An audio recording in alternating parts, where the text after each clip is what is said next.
हमारा चैनल का नाम है समझ ही अंतिम उद्देश्य। इसका तात्पर्य यह है कि समझना ही हमारा लास्ट गोल है ना? तो इस चैनल के माध्यम से हम क्या करेंगे, कक्षा 6 से लेकर के 12 तक की जितनी भी पुस्तक हैं, हर विषय की पुस्तक को, हर एक पाठ को पहले तो हम लोग समझेंगे, फिर हर एक क्वेश्चन आंसर को करेंगे, ठीक है? लाइन बाय लाइन हर एक पुस्तक को पढ़ेंगे।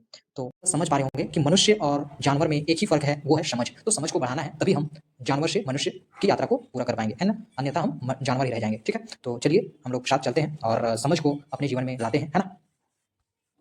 पाठ को शुरू करने से पहले हम लोग आचार्य प्रशांत जी के बारे में जान लेते हैं, क्योंकि आचार्य प्रशांत जी के द्वारा करोड़ों विद्यार्थियों का जीवन बदल चुका है ना? और बदल रहा है, ठीक है?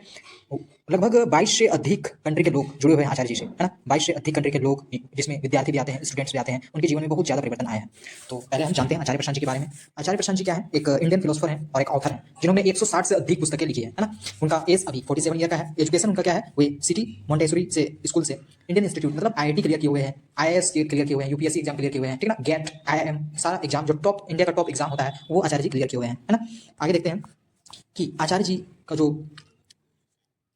आप देख पा रहे होंगे कि गीता मिशन में आचार्य जी से कितने स्टूडेंट बेनिफिट हो चुके हैं। अभी benefited students benefited 1.3 lakh student benefit, इतने स्टूडेंट को बेनिफिट मिल चुका है ना? 160 से अधिक पुस्तक आचार्य जी की पब्लिश हो चुकी है। सोशल मीडिया पर 90 मिलियन फॉलोवर्स हैं। यूट्यूब पर कितने व्यूज हैं? 44.4 बिलियन, मिलियन नहीं बिलियन, ठीक है? वॉच आवर 100 मिलियन लोग, 100 मिलियन घंटे आचार्य जी को देख सकते पाए हैं, ठीक है ना? आर्टिकल्स हैं आचार्य जी के 10,000 से अधिक, स्क्रिप्चर्स कवर किए हैं आचार्य जी ने 65 से अधिक स्क्रिप्चर्स, एक्सक्लूसिव वीडियोस हैं आचार्य जी की 2,500 एक्सक्लूसिव वीडियोस, पॉडकास्ट सब, है ना? और देखिए यूट्यूब पर आचार्य जी की सब्सक्राइबर है 66 मिलियन, फेसबुक पर 12 मिलियन फॉलोवर्स हैं, इंस्टाग्राम पर 10 मिलियन फॉलोवर्स हैं, ट्विटर पर भी हैं 1.5 मिलियन फॉलोवर्स, व्हाट्सएप चैनल पर 500 के फॉलोवर्स है, 500,000 फॉलोवर्स हैं, थ्रेड्स पर 570 के फॉलोवर्स हैं, है ना? अब आगे देखते हैं। देखिए आचार्य जी के लगभग 22 क्या है चैनल्स हैं, उनमें से पहला क्या है? रशियन चैनल है, रशिया भाषा में भी आचार्य जी का चैनल है, चाइनीज भाषा में भी आचार्य जी का चैनल है, फ्रेंच में है, स्पेनिश, जर्मन, गुजराती, बंगला, कन्नड़, तेलुगु, है ना? देखिए तमिल, मराठी, मलयालम, पंजाबी, ठीक है ना? एक प्रकृति के बारे में स्पेशल चैनल है, राष्ट्र धर्म पर चैनल है, शास्त्र ज्ञान, शास्त्रों का ज्ञान अगर यदि आप लेना चाहते हैं तो उस पर चैनल है ना? फिर आपका स्क्रिप्चर्स एंड साइंस के ऊपर चैनल है, शक्ति जो महिलाओं के लिए एक चैनल है, ब्रेकिंग न्यूज उस पर एक चैनल है, आचार्य प्रशांत करके एक चैनल है इंग्लिश में, और एक हिंदी में है आचार्य प्रशांत करके एक चैनल है। टोटल 22 से अधिक चैनल हैं आचार्य के, है ना? अब 160 से अधिक वो पुस्तकें जो आचार्य जी ने लिखी है, वो उसकी बात करते हैं, ठीक है ना? तो विद्यार्थियों के लिए बहुत महत्वपूर्ण ये पुस्तक है, विद्यार्थी जीवन। देखिए ये क्या पुस्तक का क्या नाम है? विद्यार्थी जीवन। ये पुस्तक आप अवश्य ही पढ़ें, है ना? आपको बहुत ज्यादा मदद मिलेगी, बेस्ट सेलर बुक है ना? देखिए आपको इसमें क्या क्या टॉपिक हैं वो आपको देखने को मिलेगा। डर बहुत लगता है, अटेंशन, फोकस, कंसंट्रेशन, पढ़ने बैठता हूँ मन नहीं लगता है, ना पढ़ाई में मन लगता है, ना ढंग का काम मिलता है, मोटिवेशन का बाजार गर्म है, मतलब ये टॉपिक्स हैं। इसे आप वीडियो को पॉज करके आप देख सकते हैं, वीडियो को रोक करके आप देख सकते हैं, ठीक है? मैं सबको बोलने लगूँ तो अभी बहुत समय लग जाएगा, और काफी बुक्स के बारे में आचार्य जी आपको अभी बताने वाला हूँ, जो कि आपको बहुत हेल्पफुल होगा आपके जीवन को परिवर्तन करने में, है ना? ये टॉपिक है विद्यार्थी जीवन, जो पुस्तक है इसका टॉपिक ये है, चैप्टर 22 तक है, ठीक है? आप देखिए दूसरा बुक क्या है? आचार्य प्रशांत विद स्टूडेंट्स, स्टूडेंट के साथ आचार्य प्रशांत जी कैसे बात किए हुए हैं, ये टॉपिक है ना? आईटीएंस सीजन एट आईटीएंस मीट आईटीएंस, है ना? आईटीएंस ने मिला आईटीएन से, ठीक है ना? आचार्य जी भी आईटीएन है, और आईटीएन द्वारा क्या क्या क्वेश्चन पूछा गया वो यहाँ पर है, और उनके जवाब आचार्य जी ने दिया है, वो है ना?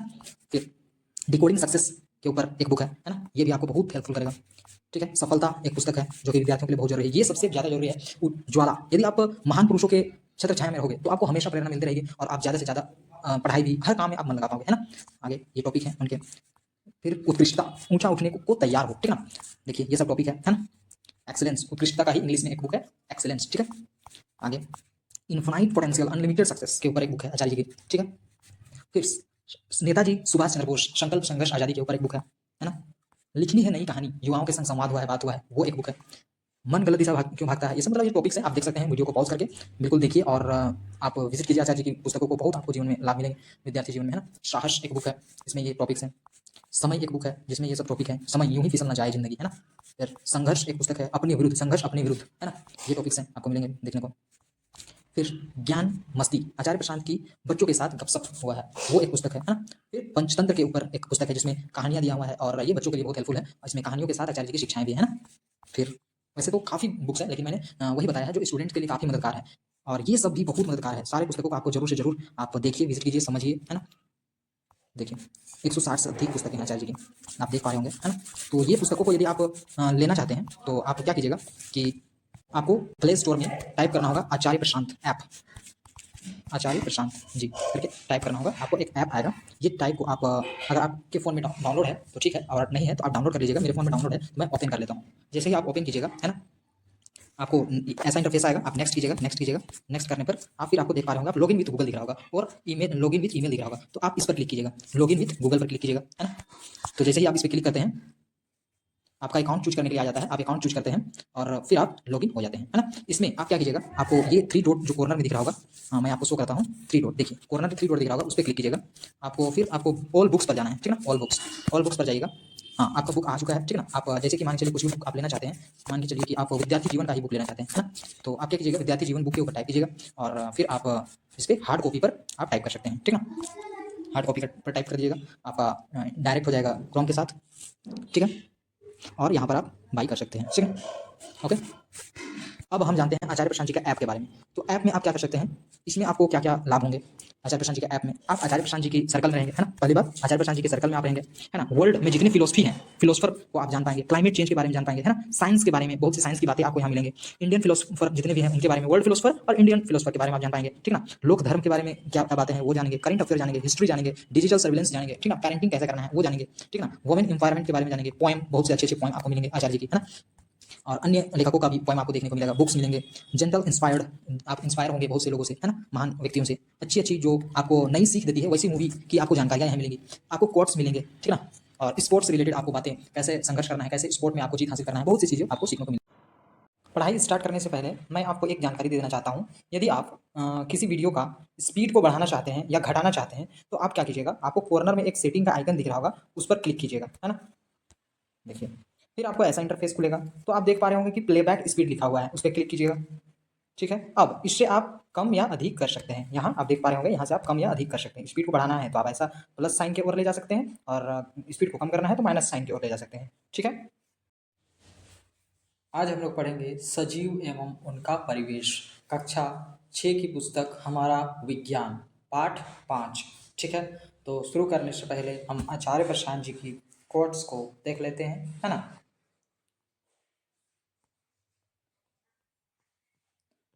तुम्हारी कीमत तुम्हारे जिस्म से नहीं है, ठीक है। तुम्हारी वास्तविक कीमत तुम्हारे ज्ञान से है, तुम्हारे गुण से, तुम्हारे मन के प्रकाश से। मन में रोशनी हो, बोध हो, प्रेम हो, इसकी कोशिश करो, ठीक है। सौंदर्य वहाँ है, शरीर से कोई सौंदर्य नहीं है, ठीक है। आगे देखते हैं हम लोग, पाठ अब शुरू करते हैं।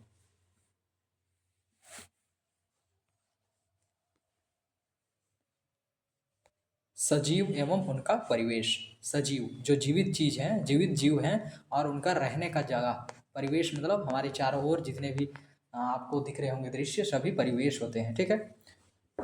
सजीवों का क्या क्या परिवेश होता है, रहने का आश्रय, ठीक है। उसके बारे में पढ़ेंगे। अपने चारों ओर पाई जाने वाली विभिन्न वस्तुओं के विषय में सोचिए।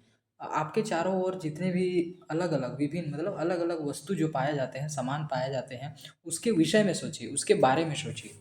उन्हें निर्जीव एवं सजीव समूहों में बांटिए। अब उन्हें क्या कीजिए, आप एक निर्जीव समूह में बांटिए, निर्जीव का एक ग्रुप बनाइए और एक सजीव का एक ग्रुप बनाइए और उन्हें बांटिए, कौन सा सजीव है कौन सा निर्जीव है। आप क्यों कुर्सी, मेज, पत्थर को सजीव नहीं कह सकते हैं, क्यों नहीं कह सकते हैं, सजीव, मेज, पत्थर को सजीव क्यों नहीं कह सकते हैं। हमें कैसे पता चलता है कि कोई वस्तु सजीव है, ठीक ना। कैसे हमें पता चलता है कि कोई वस्तु सजीव है, वो हम लोग जानेंगे, ठीक है। देखिए,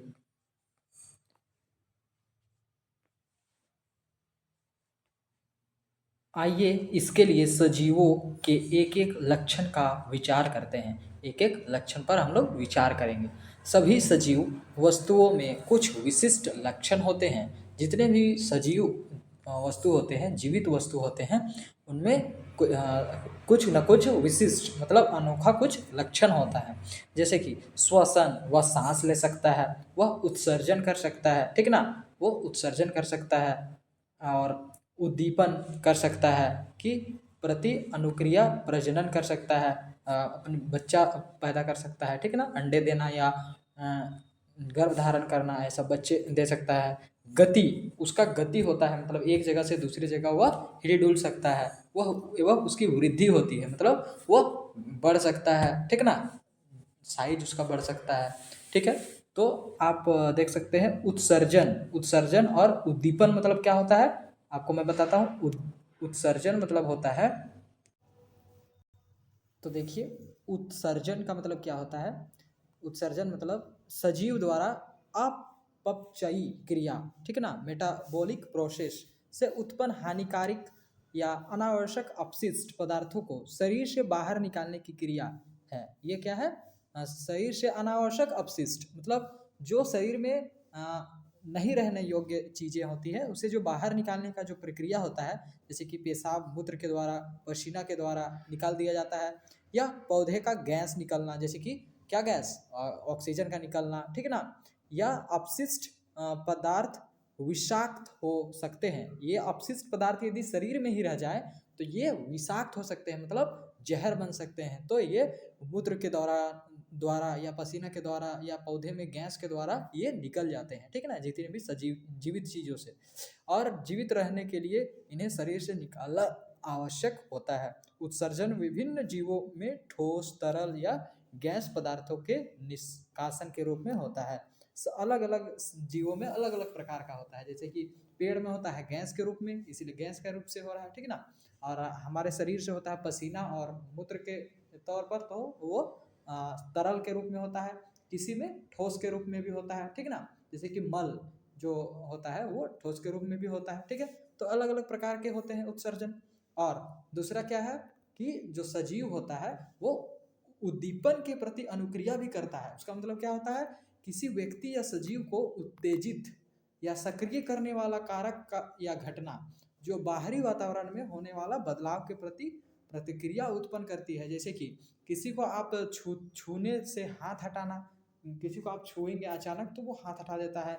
या क्या होता है कि अगर तेज आवाज सुनकर चौंक जाता है, ठीक ना, ये सब क्या है, उद्दीपन की अनुक्रिया है। इसका उपयोग संदर्भ के अनुसार उत्तेजना, प्रोत्साहन या किसी चीज को बढ़ाने के अर्थ में भी किया जाता है, ठीक है। तो ये गुण होते हैं किसमें, सजीव चीजों में, ठीक है। आगे हम लोग पढ़ते हैं फिर से क्या है।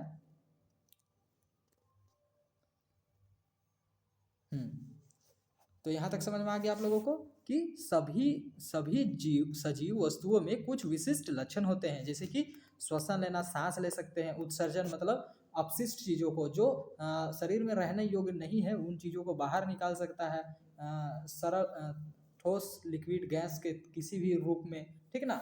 और उद्दीपन कर सकता है मतलब रिएक्ट कर सकता है, वातावरण के अनुसार वो अपने आप को ढाल सकता है, एक्ट कर सकता है, ठीक है। प्रजनन कर सकता है, ठीक है, बच्चे पैदा कर सकता है, गति कर सकता है, एक जगह से दूसरी जगह जा सकता है, वृद्धि हो सकता है मतलब बढ़ सकता है। क्या आप ऐसे कुछ निर्जीव वस्तुओं को जानते हैं, मतलब निर्जीव वस्तुओं को जानते हैं जिनके इन लक्षण में से कुछ लक्षण दिखाई देते हैं? बिल्कुल नहीं। क्या कोई निर्जीव व्यक्ति, मान के चलिए कार है, ठीक ना, कार क्या सांस लेती है, क्या वो उत्सर्जन करती है, क्या वो उद्दीपन करती है, ठीक ना। यदि हम लोग उसको मार देते हैं कार को तो क्या वो हमें दोबारा मारती है, ठीक ना। ऐसा नहीं होता है कि कोई दूसरा व्यक्ति अगर आपके कार को छूता है तो क्या कार उस व्यक्ति को डांटता है, कुछ नहीं होता है, ठीक ना। ना प्रजनन करती है, क्या ये एक कार से दो कार हो जाती है, ऐसा नहीं होता है। वो गति तो करता है लेकिन जब जब तक हम लोग ना गति कराएं, उसे गियर ना लगाएं या स्टार्ट ना करें तो वो गति भी नहीं करेगी, ना वो बढ़ती है, ठीक है। जैसे कि कार, साइकिल, घड़ी एवं एवं नदी के जल गति करते हैं, आकाश में चंद्रमा गति करती है, ठीक ना। क्या इन वस्तुओं को सजीव कहा जा सकता है? बिल्कुल नहीं। क्या इनमें सजीवों के सभी लक्षण पाए जाते हैं? बिल्कुल नहीं पाए जाते हैं, ठीक ना। आगे देखिए, सजीवों में गति, सजीवों में गति, क्या सभी सजीव गति करते हैं? जंतुओं में गति विभिन्न तरीकों को आप जानते हैं, ठीक है ना, विभिन्न तरीके के आप जानते हैं। ये एक स्थान से दूसरे स्थान तक जाते हैं तथा उनके शरीर में अन्य प्रकार की गति भी दिखाई देती है। कुछ कुछ सजीव क्या हैं, एक जगह से दूसरी जगह जाते हैं, और कुछ कुछ अलग भी गतिविधियां आपको दिखाई देती है, जैसे कि वे बढ़ते हैं और उत्सर्जन करते हैं, बहुत सी चीज़ें करते हैं, प्रजनन करते हैं, ठीक है। जैसे कि चित्र में आप देख रहे होंगे चीता की गति, चीता की गति देख रहे हैं, ठीक ना। ये क्या है, सजीव है, क्योंकि ये गति कर रहा है, श्वसन भी ले रहा है, ठीक ना, और ये प्रजनन भी करती है। साथ में उत्सर्जन करती है, सारे चीजें करती है, ठीक ना, श्वसन भी करती है। आगे देखिए,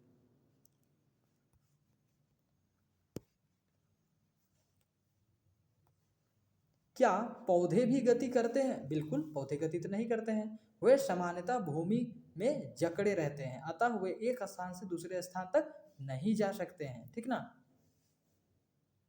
लजवंती के पौधे में गति, देखिए लजवंती के पौधे में गति तो होता है, जैसे हम छूते हैं तो वो सिकुड़ जाती है। ये पौधे को आपने देखा होगा कभी, लजवंती के पौधे को नदी के किनारे या कहीं भी मिलते हैं, जैसे ही आप उसे टच कीजिएगा तो वो सिकुड़ जाते हैं तुरंत से, ठीक है ना।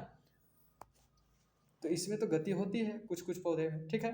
आगे देखते हैं, परंतु विभिन्न पदार्थ यथा जल, खनिज, संश्लेषित खाद्य पदार्थ पौधे के एक भाग से दूसरे भाग में संवहित होते हैं। जैसे कि पौधे भले ही एक जगह से दूसरी जगह नहीं जा रहा है, लेकिन वो अपने पूरे तना में, पत्तियों में क्या करता है, जो जड़ से भोजन लेता है, पानी लेता है, खनिज लेता है, उसे एक जगह से दूसरे जगह पूरे अपने पत्तियों की ओर, शाखाओं की ओर, तनों में प्रवाहित करता है, गति करता है, ठीक ना, खाद्य पदार्थों को।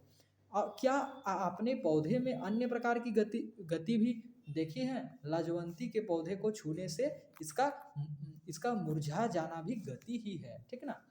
क्या आपने कुछ निर्जीव वस्तुओं को भी गति करते देखा है? क्या निर्जीव वस्तु गति करते देखा है? बिल्कुल, निर्जीव वस्तु जैसे कि कार, बस, बादल आदि इसके उदाहरण हैं जो कि गति करते हैं। क्या इनकी गति सजीवों की गति से भिन्न होती है? क्या इनके सजीवों की गति से भिन्न होती है? बिल्कुल। ये जब गति करते हैं, निर्जीव जब गति करती है तो सजीव द्वारा गति कराया जाता है उसे, लेकिन जब सजीव जो गति करते हैं वे अपने से करते हैं, ठीक है, वो किसी पर आश्रित नहीं होते हैं। आगे देखिए, सजीवों में प्रजनन होता है, ठीक है। आप जानते हैं कि मृत्यु सजीवों के लिए एक सामान्य लक्षण है। सजीवों मरते हैं, ये तो सामान्य है, जनरल है, कॉमन है, ठीक ना। क्योंकि जीव की मृत्यु होती है, ठीक है, इसलिए प्रजनन द्वारा संतान उत्पन्न कर इनकी प्रजातियां अस्तित्व में रहती है। जैसे कि आप जान रहे हैं, सजीव क्या करते हैं, मरते हैं, इसलिए क्या होता है, यहाँ तक समझ में आ गया कि सजीव क्या करते हैं, प्रजनन करते हैं, और प्रजनन द्वारा अपना संतान, बच्चे का उत्पन्न करते हैं, ठीक ना, और प्रजातियों का अस्तित्व में रहती है, ठीक है, वो बनी रहती है। मरते हैं तो प्रजनन भी होते हैं। पक्षी अपने घोंसलों में अंडे देती है, ठीक है, मुर्गी भी अंडे देती है, जिनके फूटने से छोटे छोटे बच्चे बाहर निकलते हैं, ठीक ना। आगे देखिए, देखिए आप देख पा रहे होंगे चित्र में कि कैसे छोटे छोटे बच्चे निकलते हैं, और हम क्या करते हैं, अंडे को ही खा जाते हैं, तो बच्चे का एक जीव को हम लोग मार देते हैं, एक जीव को हम लोग खा जाते हैं, समझ रहे हैं ना। अपने जीव के स्वाद के चलते कितने हम लोग जीवों को मारते जा रहे हैं, खाते जा रहे हैं, है ना, ठीक है। हमारे लिए हजारों सब्जियां हैं, फल हैं खाने योग्य, लेकिन हम लोग क्या कर रहे हैं, कुछ ही गिने चुने जीवों को खाए जा रहे हैं, खाए जा रहे हैं, क्योंकि उनको भी जीने का हक है, उन्हें भी जीने का इच्छा है ना, वो भी चहचहाती है, वो भी खेलती है, वो भी अपने माँओं से रहना चाहती है, लेकिन हम उन्हें अपने जीव के स्वाद के खातिर उन्हें जान से मार देते हैं, है कि नहीं। चलिए देखते हैं आगे चित्र। अंडे में निकलता चूजा, देख रहे हैं ना। सभी जंतुओं तथा पौधों में अपने समान जीवों को उत्पन्न करने की क्षमता होती है। अपने जैसे जीवों को उत्पन्न करने का क्या होता है, क्षमता होता है, ताकत होता है। इस प्रक्रिया को क्या कहते हैं, इस क्रिया को ही हम लोग क्या कहते हैं, प्रजनन कहते हैं, ठीक ना। आगे देखिए, सजीव सजीव में प्रजनन, सजीवों में जननों के बारे में आप ऊपर की कक्षाओं में अधिक जानकारी प्राप्त करेंगे। जैसे आप ऊपर कक्षा जाएंगे तो कैसे प्रजनन होता है ये आप पढ़ेंगे, ठीक ना। जानवरों में और मनुष्यों में कैसे प्रजनन होता है, ठीक ना, ये आप पढ़ेंगे, अधिक जानकारी आपको मिलेगी, जैसे कि 8 से 9 क्लास तक में आपको मिल जाएगी। क्या सभी जीव अंडे देते हैं, अंडे ही देते हैं? बिल्कुल नहीं, सभी जीव अंडे नहीं देते हैं, कुछ जीव बच्चे देने वाले भी होते हैं, ठीक ना। आइए एक क्रियाकलाप करते हैं, चलिए एक क्रियाकलाप को करते हैं हम लोग, ठीक है।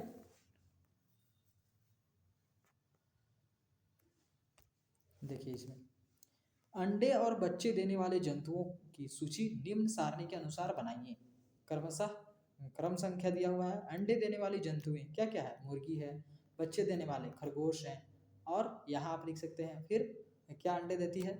कबूतर अंडे देती है, कोयल, कौवा, ये सब अंडे देते हैं। फिर यहाँ बकरी, बैल, घोड़े, ये सब क्या देते हैं? बच्चे देते हैं। ये सब आप लिख सकते हैं यहाँ अपने से, ठीक ना।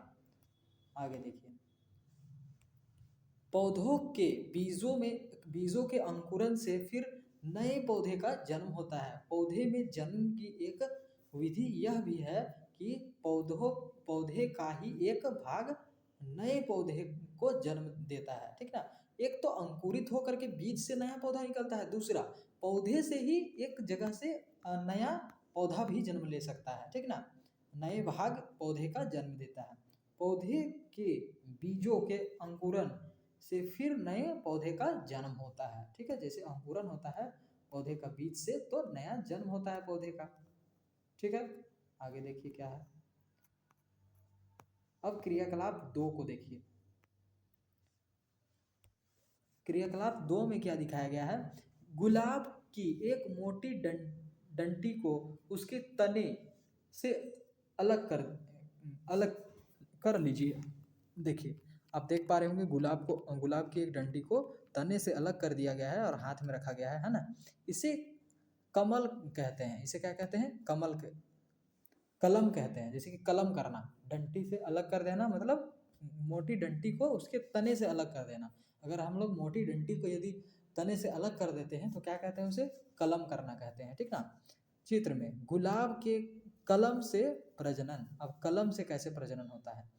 इसे जमीन में या गमले की मिट्टी में लगा दीजिए और नियमित जल दीजिए। देखिए क्या परिवर्तन होता है, क्या चेंज आता है, उसे आप देखिए। होने वाले परिवर्तन के बारे में शिक्षक या शिक्षकों से चर्चा कीजिए। जो भी परिवर्तन आपको दिखता है उसके बारे में आप चर्चा कीजिए अपने टीचर से, ठीक ना। सजीवों में वृद्धि। अब सजीवों में वृद्धि कैसे होता है? क्या मूंगफली का बीज जीवित है? क्या मूंगफली का जो बीज है वो जीवित है? जो एक दुकान में महीनों रखा रहता है और तथा इसमें कोई वृद्धि नहीं होती है। जब हम इन बीजों को मिट्टी में बोकर जल से सींचते हैं, जल देते हैं उसमें, तो यह पौधा बन जाता है। क्या महीनों तक दुकान में रखे बीज को भोजन की आवश्यकता थी, अथवा इसमें उत्सर्जन, वृद्धि अथवा प्रजनन हुआ था?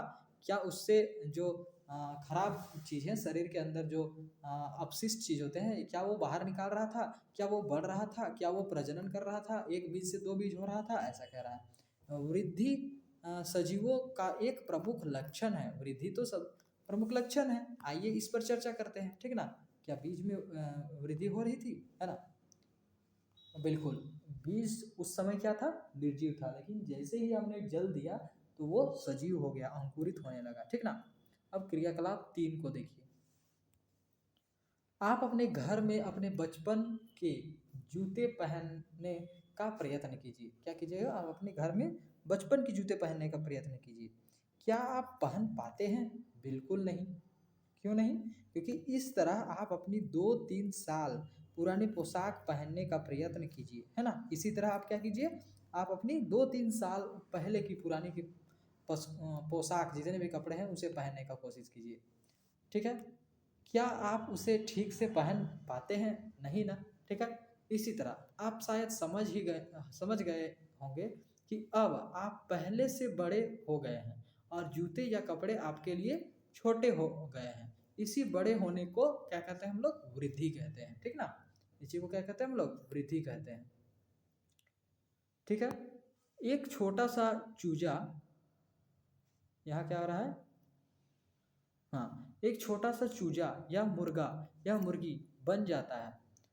एक छोटे से बीज से अंकुरन के साथ वृद्धि प्रारंभ होती है और समय के साथ वह विशाल वट वृक्ष का रूप ले लेता है। सोचिए, एक अंकुरन बीज होता है और वो कितना बड़ा पेड़ बन जाता है, हमें छाया देने लगता है, हवा ऑक्सीजन देने लगती है ना। एक अंकुरन से क्या, बीज से क्या क्या हो जाती है, ठीक है। आगे देखिए क्या है कि यह वृद्धि आंतरिक होती है। ये आंतरिक होती है वृद्धि, ठीक ना।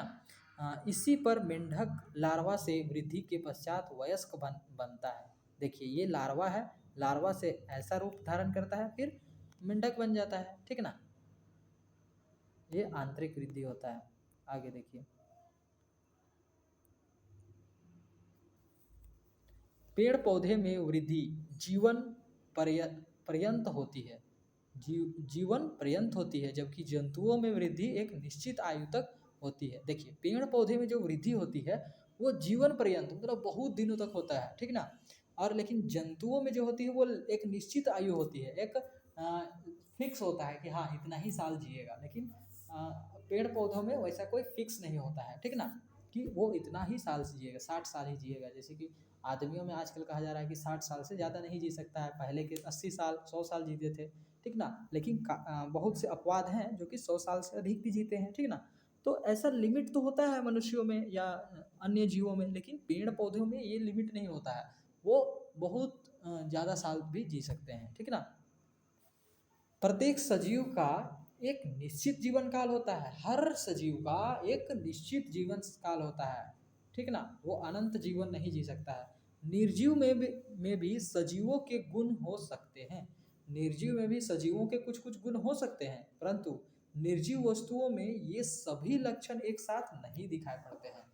कुछ कुछ गुण तो हो सकते हैं जैसे कि गति करना, ठीक ना, ये सब गुण तो हो सकते हैं, लेकिन सभी लक्षण नहीं मिलेंगे हम लोग को, सारा लक्षण नहीं मिलेगा, कुछ ही लक्षण हमको मिल पाते हैं, ठीक है। सजीवों का श्वसन, जैसे कि जो भी जीवित चीज होते हैं वे सांस लेते हैं, ठीक ना। जैसे कि गेहूं की बोरी में अपना हाथ डालिए, क्या आपको गर्मी का अनुभव होता है? बिल्कुल।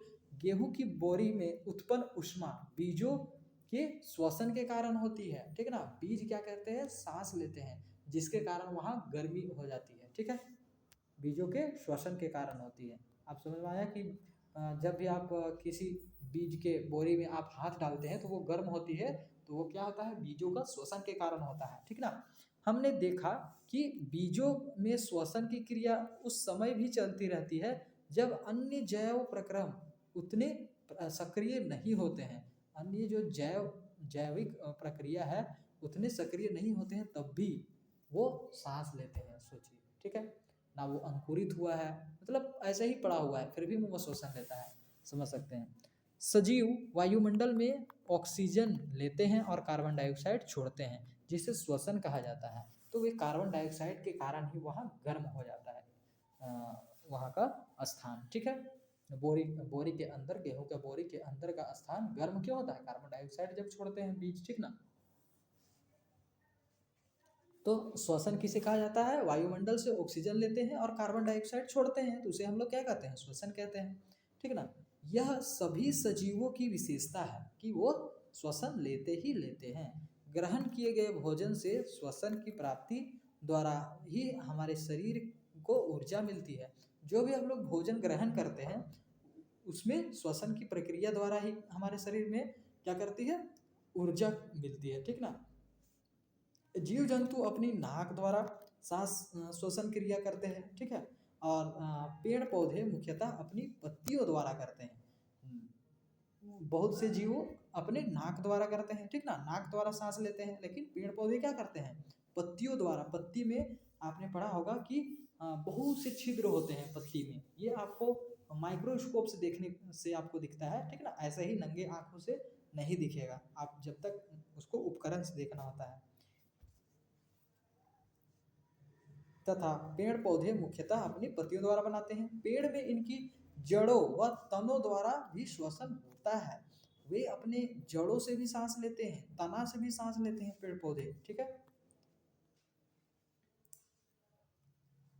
अब देखिए, पेड़ पौधे प्रकाश संश्लेषण क्रिया में ऑक्सीजन मुक्त करती है, मतलब ऑक्सीजन को छोड़ती है जब प्रकाश संश्लेषण होता है। प्रकाश संश्लेषण मतलब क्या होता है कि जब क्या क्या उपस्थिति में, प्रकाश की उपस्थिति में और क्लोरोफिल की उपस्थिति में और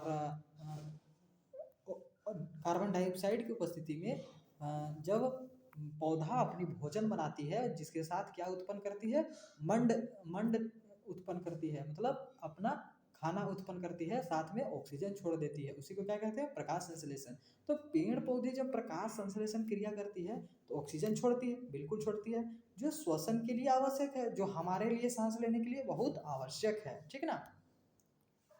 अब देखिए कार्बन डाइऑक्साइड, देखिए मनुष्य क्या कर रहे हैं, कार्बन डाइऑक्साइड छोड़ रहे हैं, अब पेड़ पौधे क्या कर रही है, ऑक्सीजन छोड़ रही है, ठीक है। पेड़ पौधे ऑक्सीजन छोड़ते हैं और जितने भी सजीव चीजें हैं वो क्या करते हैं, कार्बन डाइऑक्साइड छोड़ते हैं। तो कार्बन डाइऑक्साइड पेड़ सोखती है और फिर ऑक्सीजन देती है हमें पेड़, ठीक है। पेड़ कार्बन डाइऑक्साइड लेती है, हम ऑक्सीजन लेते हैं, तो ये चक्र चलता ही रहता है, इसीलिए ज़्यादा से ज़्यादा पेड़ पौधे होने चाहिए, ठीक है।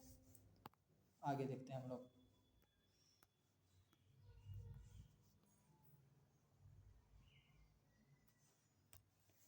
सजीवों में पोषण कैसे होता है। प्रत्येक जीव को अपने अस्तित्व और वृद्धि के लिए ऊर्जा की आवश्यकता होती है। हर जीव को अपने आप को बचाए रखने के लिए, अस्तित्व के लिए और बढ़ने के लिए, ठीक है ना, वृद्धि करने के लिए ताकत की जरूरत होती है, ऊर्जा की आवश्यकता होती है, जो उन्हें भोजन से ही प्राप्त होता है, जो पोषण कहलाता है, वही क्या कहलाता है, पोषण कहलाता है। पौधे प्रकाश संश्लेषण के द्वारा अपना भोजन स्वयं बनाते हैं, ठीक ना, जैसे कि इनके लिए कोई माँ आकर के नहीं बना देती है, ये अपना भोजन स्वयं बनाते हैं। जीव जंतु और मनुष्य अपना भोजन पेड़ पौधे तथा अन्य जंतुओं से प्राप्त करते हैं। लेकिन अन्य जीव जंतु क्या करते हैं, जैसे कि शेर क्या करता है, वो अपना से भोजन बनाता है, नहीं, वो क्या करता है, अन्य जीवों को खाता है और बनाता है। जैसे कि मनुष्य भी क्या अपना अपना भोजन खुद शरीर के अंदर ही अंदर बना लेते हैं, नहीं, वे भी दूसरे पौधों को खाते हैं, दूसरे जीवों को खाते हैं, ठीक है, दूसरे पर निर्भर रहते हैं, ठीक है। आगे देखते हैं। सजीवों में संवेदनशीलता होती है, वे संवेदनशील होते हैं, ठीक ना।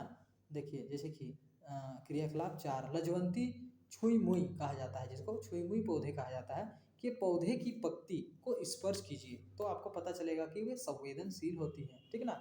देखिए आपको दिख रहा होगा यहाँ एक इमेज है, फोटो दिख रहा होगा कि लजवंती के पौधे को छुआ जा रहा है, ठीक है, वो तुरंत ही चेंज हो जाती है, अपना आकार को चेंज कर लेती है, ठीक है।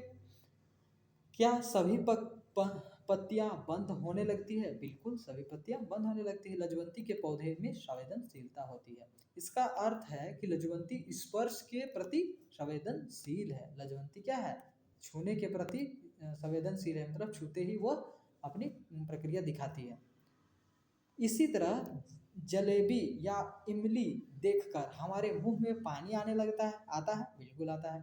हमारी आंखों में धूल कण चला जाता है तो आंखें स्वतः ही बंद होने लगती है, मतलब धूल कण जाने से हम लोग बंद नहीं करते हैं, ऑटोमेटिक बंद होने लगता है हम लोग का आंख, होता है ना। यह सभी परिवर्तन के प्रति हमारी अनुक्रिया दिखाते हैं, ये सभी परिवर्तन के प्रति क्या है, हमारी क्रिया को दिखाती है, हम लोग क्या एक्ट करते हैं, कैसा एक्शन ले रहे हैं, उसको दिखाता है।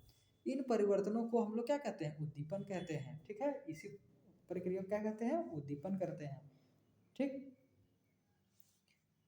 आगे देखिए, उद्दीपन की प्रति अनुक्रिया ही संवेदनशीलता है, उद्दीपन कहते हैं, और उद्दीपन के प्रति जो हम लोग क्रिया करते हैं, उद्दीपन होता है, मतलब हमें महसूस होता है, और उसके बाद जो क्रिया हम लोग करते हैं, जैसे कि आंख बंद कर देते हैं, या जो जलेबी या इमली को देख करके हमारे मुंह में पानी आने लगता है, तो वो क्या हो गया, उद्दीपन। और उसके बाद जो क्रिया हम लोग करते हैं, जैसे कि आँख का बंद होना, ये सब क्रिया जो करते हैं वो हो गया क्या, संवेदनशीलता, ठीक है। सभी जंतु, मतलब जंतु में क्या क्या आएंगे, पेड़ पौधे जंतु जितने भी हैं के प्रति संवेदनशीलता होती है, जितने भी सजीव हैं सब में संवेदनशीलता होती है। आगे देखिए, सजीवों में उत्सर्जन भी होता है, ठीक है। विभिन्न जैविक क्रियाओं जैसे कि पाचन एवं श्वसन के फलस्वरूप सभी प्राणियों के शरीर में अपशिष्ट पदार्थ बनते हैं, जैसे कि वे जो भी खाते पीते हैं या सांस लेते हैं, जैसे कि जो हमारा पेड़ है वो जब कार्बन डाइऑक्साइड लेता है तो जब उसके अंदर क्या अपशिष्ट चीज हो जाता है, ऑक्सीजन, तो इसीलिए वो बाहर निकलता है, उसी को कहते हैं उत्सर्जन। जैसे कि हम कुछ भोजन करते हैं फिर हमारे अपशिष्ट पदार्थ क्या हो जाते हैं, पेशाब पसीना और मल, तो ये इसे हम लोग जो बाहर निकालते हैं, बाहर निकालने का जो प्रक्रिया होता है उसे ही क्या कहते हैं, उत्सर्जन कहते हैं, ठीक है। इनका शरीर में कोई उपयोग नहीं होता है। ये शरीर में उपस्थित रहेंगे तो हानि पहुंचाते हैं, ठीक ना। वे विष बन सकते हैं, वे क्या बन सकते हैं, जहर के रूप में बन सकते हैं।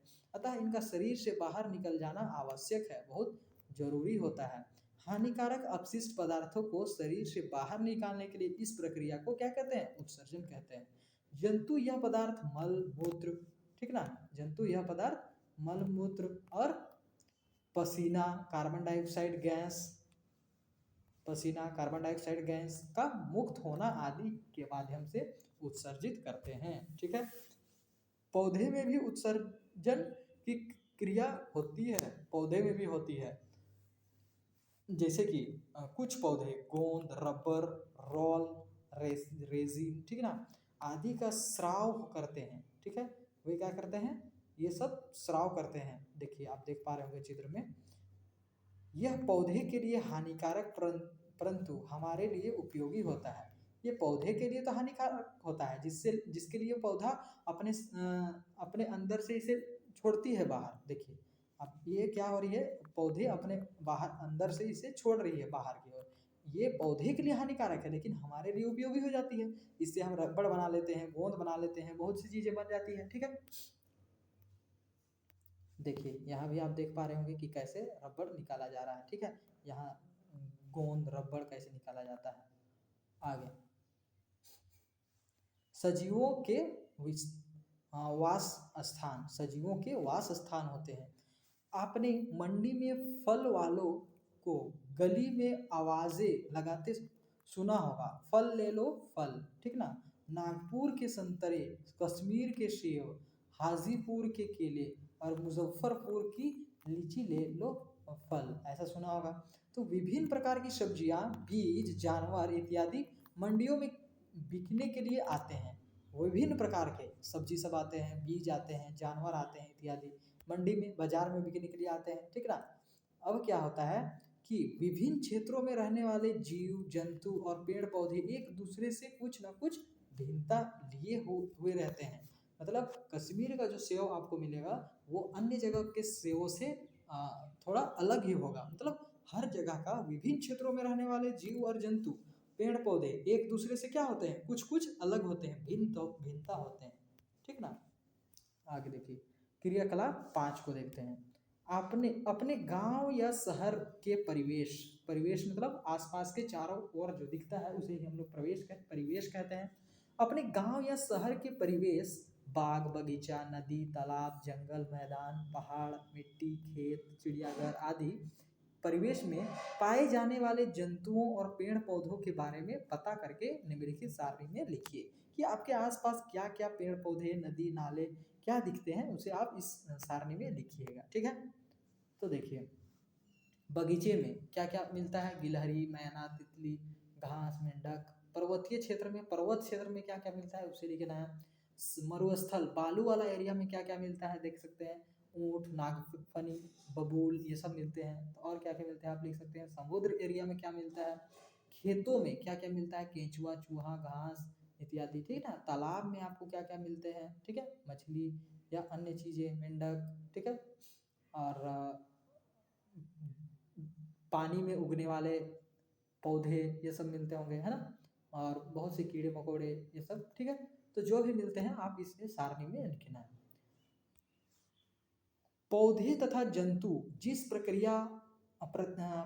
जिस प्राकृतिक वातावरण में रहते हैं, पौधे या जो भी पेड़ पौधा या जंतु जीव, ठीक है ना, जिस प्राकृतिक वातावरण में रहते हैं और अपना जीवन व्यतीत करते हैं, मतलब अपना जीवन को बिताते हैं, वह वातावरण उस जीव का क्या हो जाता है, परिवेश हो जाता है। कोई भी पौधा या जंतु जिस प्रकृति में वातावरण में रह करके अपना जीवन को बिताते हैं, अपना जीवन यापन करते हैं, वह वातावरण क्या हो जाता है, उस जीव के लिए परिवेश हो जाता है और परिवेश कहलाता है। वह स्थान जहाँ से किसी सजीव को पर्याप्त भोजन, सुरक्षा, वह स्थान क्या करता है, किसी सजीव को क्या क्या देता है, पर्याप्त भोजन देता है, सुरक्षा देता है, ठीक ना, प्रजनन की अनुकूल दशाएं उपलब्ध होती है, उस जीव का आवास या वास स्थान कहलाता है, ठीक है। वास स्थान समझ गए, ठीक। परिवेश और वास स्थान में अंतर आपको समझ में आ रहा है कि परिवेश क्या होता है, प्राकृतिक, जिस प्राकृतिक वातावरण में कोई भी जीवित जीवन व्यतीत करता है उसे हम लोग करते हैं परिवेश। लेकिन ऐसा परिवेश जहाँ उसे क्या भोजन प्राप्त होता है और सुरक्षा भी प्रदान मिलती है और प्रजनन करने के अनुकूल दशाएं होती है, मतलब अच्छा वातावरण मिलता है उसे प्रजनन करने का भी। तो उस सजीव का उसका क्या कहते हैं, आवास कहते हैं और वास स्थान कहते हैं, ठीक ना। अब देखिए, आवास परिवेश का ही एक भाग है। आवास क्या है, परिवेश का ही भाग है। परिवेश में ही, प्राकृतिक वातावरण में ही हम लोग किसी एक ऐसे जगह को चुन लेते हैं जहां हमें सारा चीज मिलता है, क्या खाने के लिए, खाने को सारा उपलब्ध होता है, रहने का आश्रय होता है और प्रजनन करने के दशाएं होती है, ठीक है। आगे देखिए, जैसे हाथी स्थल या जमीन पर रहने वाले प्राणी है जो जंगल में रहता है, इसी प्रकार केंचुआ भी स्थलीय प्राणी है लेकिन वह गीली मिट्टी में सुरंग बनाकर रहता है, ठीक ना। भले ही सबका तो परिवेश एक ही है लेकिन उसका आवास स्थान अलग है, उसका आवास स्थान अलग है, ठीक है। हाथी का आवास स्थान जंगल में है, केंचुआ का आवास स्थान क्या है, मिट्टी के, गीली मिट्टी के अंदर है। भले तो दोनों रह रहे हैं कहाँ, पृथ्वी पर ही, ठीक ना। दोनों का परिवेश तो एक ही है, समान है, मिट्टी में ही है, ठीक है, पृथ्वी में है, लेकिन वास अलग अलग होता है, ठीक है। अब देखिए, यहाँ पर आपको देखने को मिल रहा होगा कि हमारे हमारे हमारे घर के आसपास मनुष्य रहते हैं, साथ ही कई जानवर, पक्षी, कीड़े मकोड़े, पौधे, फूल, घास फूस आदि भी उसी परिवेश में रहते हैं। इस प्रकार इस एक ही वास स्थल है में कई, मतलब इसी प्रकार हमें पता चलता है कि एक ही वास स्थल में क्या करते हैं, कई तरह के क्या करते हैं, कई जीव संयुक्त रूप से रहते हैं, मतलब एक साथ मिल के रहते हैं, ठीक ना। जो प्रत्यक्ष या अप्रत्यक्ष रूप से एक दूसरे की मदद करते हैं, डायरेक्ट या इनडायरेक्टली, डायरेक्टली करते हैं या इनडायरेक्टली, ठीक ना, मदद करते हैं। जैसे कि मान के चलिए कोई बैल है तो वो आपको डायरेक्टली मदद कर देता है, आपके खेत में हल चला देता है। अब पेड़ आपको डायरेक्टली तो नहीं कर रहा है, इनडायरेक्टली आपको ऑक्सीजन दे रहा है, आपको तो मदद कर रहा है। मतलब हर जीव, पेड़ पौधे, जंतु, प्रत्यक्ष या अप्रत्यक्ष, मतलब डायरेक्ट या इनडायरेक्ट रूप से हर पेड़ पौधे जीव आपको मदद करते हैं, ठीक ना। जैसे हाथी जंगल में रहता है तो उसके लिए भोजन पानी भी वहीं उपलब्ध रहता है, शेर को भी जंगल में ही अपना शिकार मिल जाता है। किसी भी वास स्थल में केवल सजीव भी नहीं, निर्जीव भी रहते हैं, ठीक ना। किसी भी वास स्थल में जरूरी नहीं कि केवल सजीव ही चीज रहेंगे, ठीक ना, निर्जीव भी रहते हैं। किसी वासस्थल के सजीव जैसे पेड़ पौधे, जंतु तथा अति सूक्ष्म जीव, मतलब छोटे छोटे तो जीव होते हैं, कीड़े मकोड़े, उसके जैव घटक बायोटिक कंपोनेंट कहलाते हैं। उसके क्या कहलाते हैं, जैसे कि सभी सजीव, जैसे कि जो भी किसी वास स्थल के सभी सजीव जैसे कि पेड़ पौधे, जंतु, अति सूक्ष्म जीव, उसके क्या होते हैं, जैव घटक होते हैं, ठीक है, कहलाते हैं। और निर्जीव पदार्थ जैसे कि मिट्टी,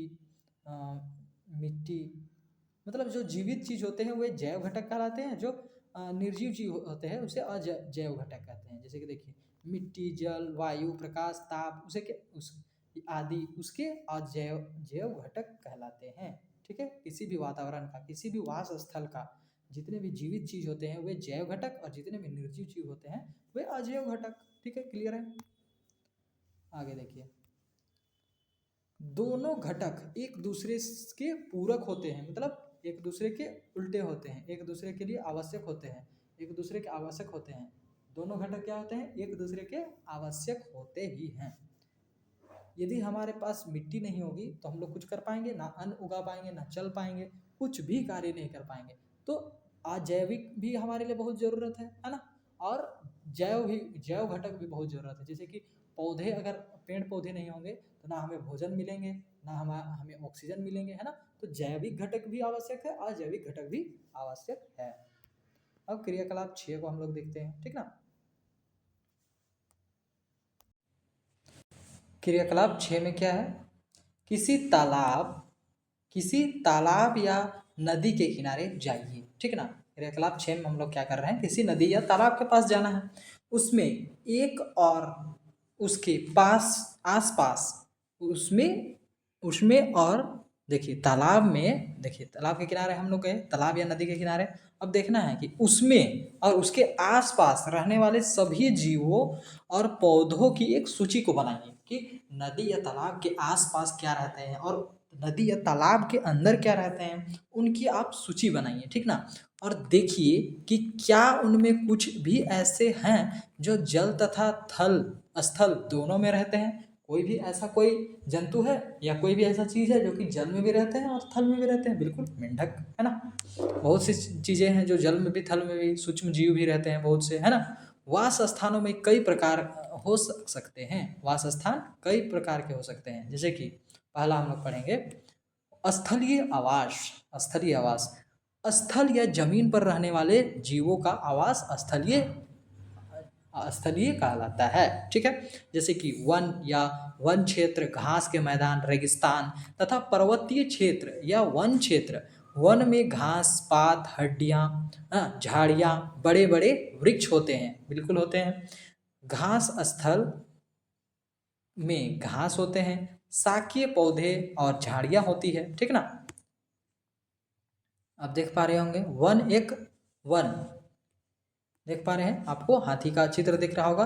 वन एक स्थलीय आवास है, ठीक ना। फिर दूसरा मरुस्थल एक स्थलीय आवास है। मरुस्थल में फैले बालू के कारण घास पात और पेड़ पौधे बहुत कम उगते हैं, ठीक ना। पौधों की कुछ खास किस्में जैसे कि नागफनी, बबूल, खजूर के वृक्ष आदि उगते हैं यहाँ पर राजस्थान में। जंतुओं में ऊँट, केकड़े मरुस्थलीय केकड़े, ऊँट, ठीक ना, सांप तथा मकड़ियाँ ऐसे स्थानों में पाए जाते हैं, ठीक है। देखिए आप देख पा रहे होंगे कि मरुस्थलीय पौधा कैसा होता है, काटीले होता है, ठीक ना। आगे पर्वत क्षेत्र में सघन वन होते हैं। पर्वत जितने भी पहाड़ी क्षेत्र होते हैं वहाँ सघन वन क्षेत्र होते हैं, मतलब बहुत घना जंगल होता है।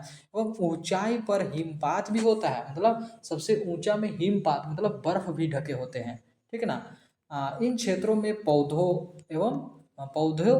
व जंतुओं की अनेक प्रजातियां पाई जाती है। और वैसे क्षेत्रों में बहुत प्रकार प्रकार के पौधे और जीवों के प्रजातियां पाई जाती है। अब हम लोग पढ़ेंगे जलीय आवास, ठीक ना। जलीय आवास क्या होता है? जलीय आवास दो तरह के होते हैं, एक मृदु जल या मीठे जल वाले, जैसे कि नदी, तालाब, ये सब दो प्रकार के जल होते हैं, एक मीठा और एक नमकीन, ठीक ना। नमकीन कहाँ होता है? समुद्र में। देखिए जैसे कि नदी, तालाब, झील, नहर वाले, इनमें तरह तरह के जीव जंतु और वनस्पतियाँ पाई जाती है, ठीक है ना। वनस्पतियाँ मतलब पेड़ पौधे, घास फूस, वृक्ष सभी आते हैं, ठीक है, वनस्पतियाँ पाई जाती है।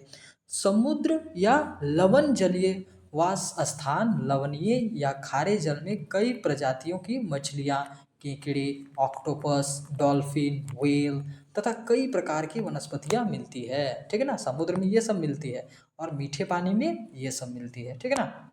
आगे देखिए, देख पा रहे होंगे आप मछली कैसे है समुद्रों में, है ना। और ये जलीय पौधा, ठीक है।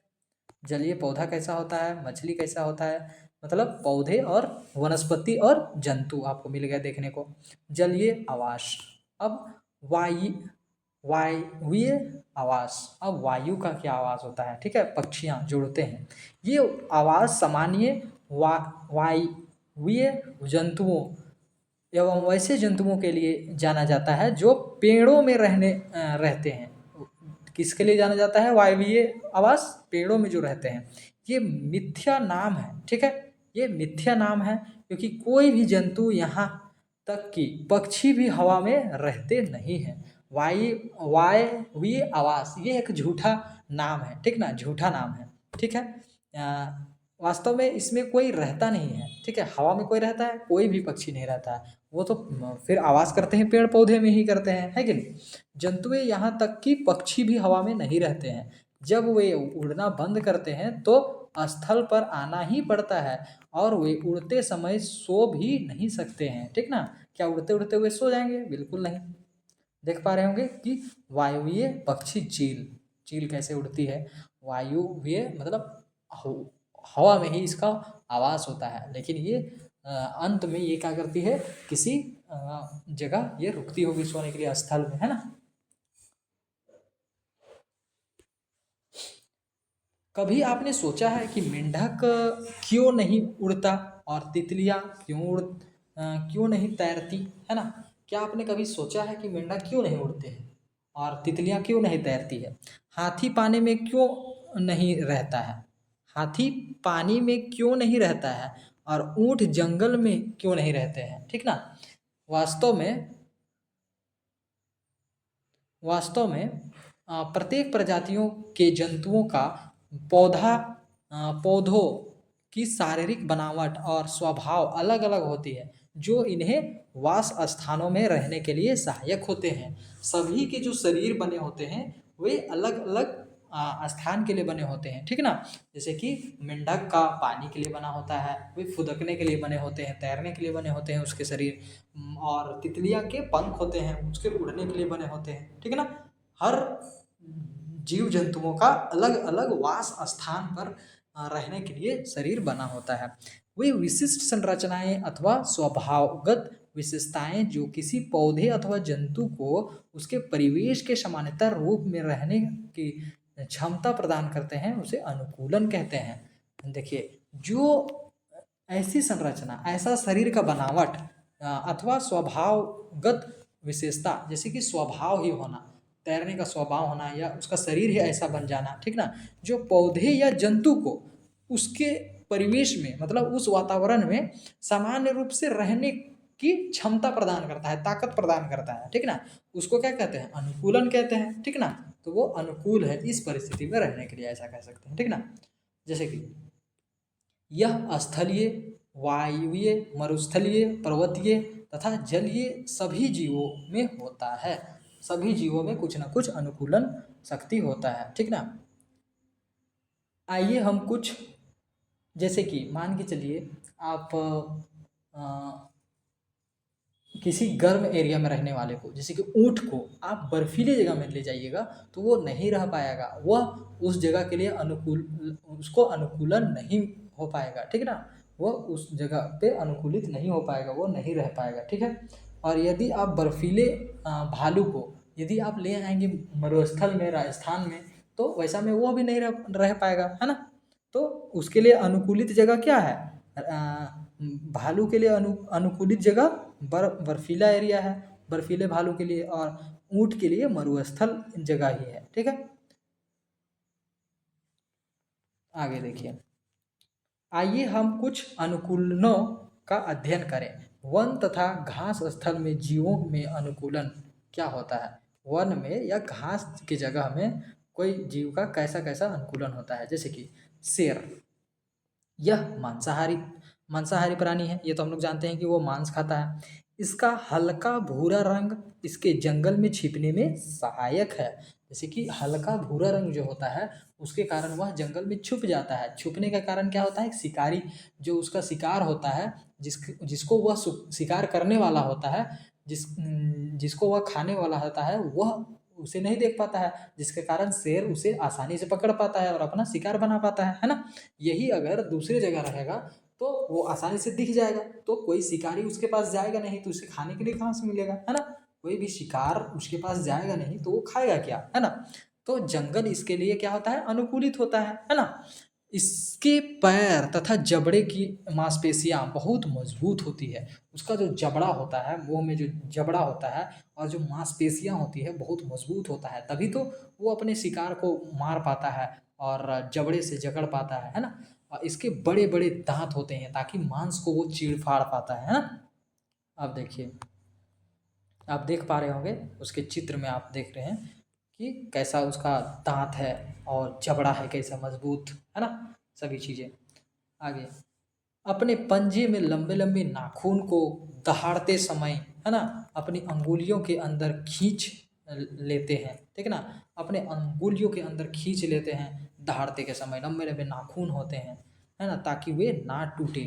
दहाड़ते हैं तो वे ना टूटे कह के वे अपने नाखूनों को अंदर खींच लेते हैं। उनकी आंखें चेहरे पर सामने की ओर होती है, आंखें क्या होती है, चेहरे पर सामने की ओर होती हैं ताकि शिकार को देख पाए, जिससे अपने शिकार को ठीक से देख सके और शिकार पर हमला कर सके। अब हिरन का क्या होता है देखिए,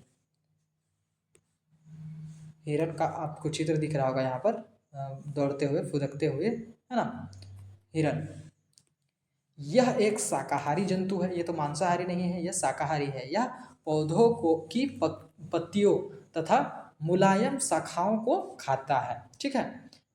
लंबे कानों की मदद से ये शिकारियों की आहट दूर से ही सुनकर सतर्क हो जाते हैं, ठीक है ना। इसकी जो लंबी कानें होती है, इससे वो तुरंत सुन लेती है जो भी शेर आ रही है या कोई अन्य जानवर आ रहे हैं इन्हें खाने के लिए या इनका शिकार करने के लिए, तो ये तुरंत ही सुन लेती है, ठीक है, और सतर्क हो जाती है।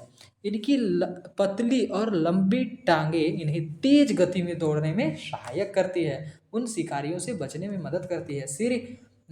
के पार्श्व सिर का जो पतला होना, ठीक ना, पार्श्व में स्थित आंखें, अच्छा, सिर के पार्श्व मतलब सिर के जस्ट ऊपर, ठीक है ना, स्थित इसकी जो आंखें होती है और लंबी गर्दन होती है, गर्दन से ये क्या होते हैं, सभी दिशाओं में देख सकते हैं, ठीक ना। ये क्या करते हैं, सभी दिशाओं में देख पाते हैं। आगे देखिए, हिरन के लिए अनुकूलित, देख रहे हैं ना, पतले पतले लंबे लंबे टांग होते हैं, आंखें ऐसी जगह पर होती है सिर के पार्श्व में कि वो चारों तरफ देख पाती हैं, कान बिल्कुल लंबी होती है ताकि आसानी से सुन पाए, तो ये अनुकूलित है अपने लिए, है ना, और शेर अपने लिए अनुकूलित है। मरुस्थलीय अनुकूलन क्या होता है देखिए, मरुस्थलीय अनुकूलन, मरुस्थलीय या रेगिस्तान में पानी की अत्यंत कमी होती है, ये तो आप जान ही रहे होंगे कि मरुस्थल में या रेगिस्तान में क्या होती है, पानी की अत्यंत कमी होती है, बहुत गर्मी और रात बहुत ठंडी होती है।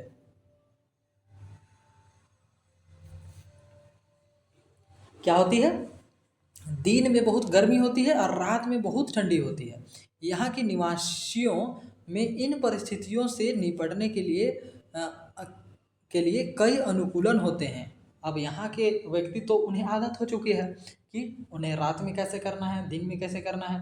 यदि कोई जैसे कि कोई झारखंड का व्यक्ति राजस्थान चला जाएगा तो वो एक बार के लिए क्या हो जाएगा, वो सह नहीं पाएगा वहाँ का वातावरण को, ठीक है ना। तो लेकिन वहाँ के जो व्यक्ति होते हैं वे अनुकूलित होते हैं, वो उन्हें कई अनुकूलन होती है उनके लिए, है ना। जैसे कि रेगिस्तानी सांप, चूहे, केकड़े गर्मी से बचने के लिए दिन के समय बालू में बनाए गए बिलों में रहते हैं, ठीक ना। दिन के समय क्या करते हैं, बालू में जो बनाए गए बिल हैं उनके अंदर रहते हैं, ठीक है, और रात को अपने भोजन की तलाश करते हैं, और इन रात में भोजन की तलाश करते हैं, और रात में क्या होती है, ठंड होती है, एरिया तो ठंड होती है तो उन्हें कोई दिक्कत नहीं होती है, और रात को भोजन की तलाश करते हैं। इनके पैर छोटे छोटे होते हैं जिससे आसानी से बिल में घुस सकते हैं। पैर क्या होते हैं, छोटे छोटे होते हैं और आसानी से वो बिल में घुस जाते हैं। सांप के पैर नहीं होते हैं, ठीक ना। आप देखिए, रेत पर चलने के लिए ऊंट के पैर लंबे व गद्देदार होते हैं। ऊंट के पैर होते हैं लंबे और गद्देदार, ठीक है।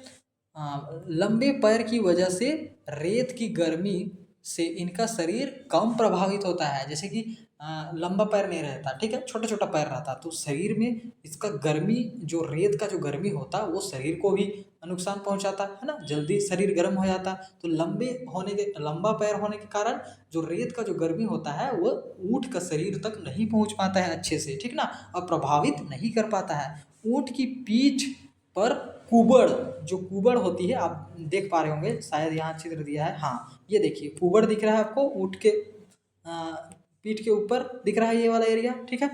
कुबड़ जो होती है, देखिए कुबड़ होती है, इसमें वसा संचित होती है, इसमें क्या होती है, वसा संचित होती है। भोजन नहीं मिलने पर ऊँट इसका उपयोग करता है। जैसे कि काफ़ी दिनों तक यदि भोजन ना भी मिले तो ऊँट क्या करता है, उसी से अपना भोजन की पूर्ति करते हैं, ठीक है ना। अब देखिए, यह बिना भोजन और जल के 10 से 12 दिनों तक सामान्य रूप से रह सकते हैं। आप समझ सकते हैं कि कोई भी ऐसा जानवर नहीं है जो कि 10 से 12 दिन तक रह सकता है बिना भोजन और बिना पानी का, लेकिन ऊँट रह जाते हैं। क्यों? क्योंकि उनका वे अनुकूलित है उस जगह पर रहने के लिए, उनका आदत हो चुका है ऐसा, ऐसे जगहों में ये रह चुके हैं जहाँ बहुत दिन तो खाना पानी नहीं भी मिल पाता है, क्योंकि रेगिस्तान है एरिया, ना यहाँ पौधे हैं ज़्यादा, ना पानी की सुविधा है, तो ऐसा इनका शरीर अनुकूलित हो गया है। ठीक है, तो वे कितने दिन तक रह जाते हैं बिना खाए पिए? 10 से 12 दिनों तक रह सकते हैं, सामान्य रूप से रह सकता है। जल की बचत के लिए इनके शरीर से मूत्र के रूप में बहुत कम जल निकलता है, और जैसे कि ये मूत्र भी करते हैं, ठीक ना, तो जल का बचाव के लिए इनके शरीर से बहुत कम मूत्र निकलता है, ठीक ना, मूत्र के रूप में जल निकलता है, और लगभग सूखे मल का त्याग करता है, सूखे मल का त्याग करता है। इससे पसीना भी नहीं आता है, और पसीना भी इसके शरीर से बहुत कम आता है। ऊँट की आँखों की पलकें लंबी होती है, जो पलक होती है वो लंबी होती है। क्यों? क्योंकि जब बालू जब हवा से आएगी तो उसे बचा सके, है ना, लंबी होती है। और नासाद्वार, ठीक है ना, नासाद्वार मतलब नाक की जो होती है, मांसल होते हैं। नाक कैसे होते हैं? मांसल होते हैं, ताकि बालू को आँख नाक के अंदर जाने से रोका जा सके। ठीक है, क्यों होती है आँखें में ज़्यादा पलके और नाक में क्यों मांसल होते हैं, मांस ज़्यादा होते हैं? क्योंकि बालू को रोका जा सके, ठीक ना। तो ऊँट की अनुकूलता ये सब है। ऊँट की क्या क्या अनुकूलता है ये समझ गए हम। हिरन की क्या अनुकूलता है ये समझ गए। शेर की क्या अनुकूलता है, हाथी की क्या अनुकूलता है, मेंढक की क्या अनुकूलता है, तितली की क्या अनुकूलता है। मतलब बहुत से पक्षियों के बारे में, जंतुओं के बारे में, पेड़ पौधों के बारे में अब जान चुके हैं हम लोग, अनुकूलता के बारे में। ठीक है, भूमि पर पाए जाने वाले पौधे, देखिए भूमि पर पाए जाने वाले पौधे में भी कई विशेषताएं होती है। अब मरुस्थलीय भूमि, मरुभूमि, ठीक ना, मरुभूमि मतलब मरुस्थलीय, बालू वाला क्षेत्र में जितने भी पौधे पाए जाते हैं उनकी बहुत विशेषताएं होती है। देखिए क्या क्या विशेषताएं होती है हम लोग जानेंगे। कैक्टस में अनुकूलता क्या होती है? कैक्टस में क्या अनुकूलता है? देखिए ये कांटा जो दिख रहा है, इससे क्या होता है, जो शायद इससे कम जल वाष्प बाहर निकल पाता होगा। देखिए पढ़ते हैं हम लोग, ठीक ना, जल की हानि कम होती होगी कांटे के वजह से, है ना। इनकी जड़ें मिट्टी के नीचे बहुत गहराई तक होती है। इनकी जड़ें क्या होती है? मिट्टी के नीचे बहुत गहराई तक होती है, जिससे नीचे जो जल का जो अंश होता है उससे ये अपने तक ला पाती है ना। इनका तना मोटा और मांसल होता है, जिसमें जल का संचय हो सकता है। तना क्या होता है? मोटा होता है, ताकि जल को ये संचय करके बचा करके रख सके।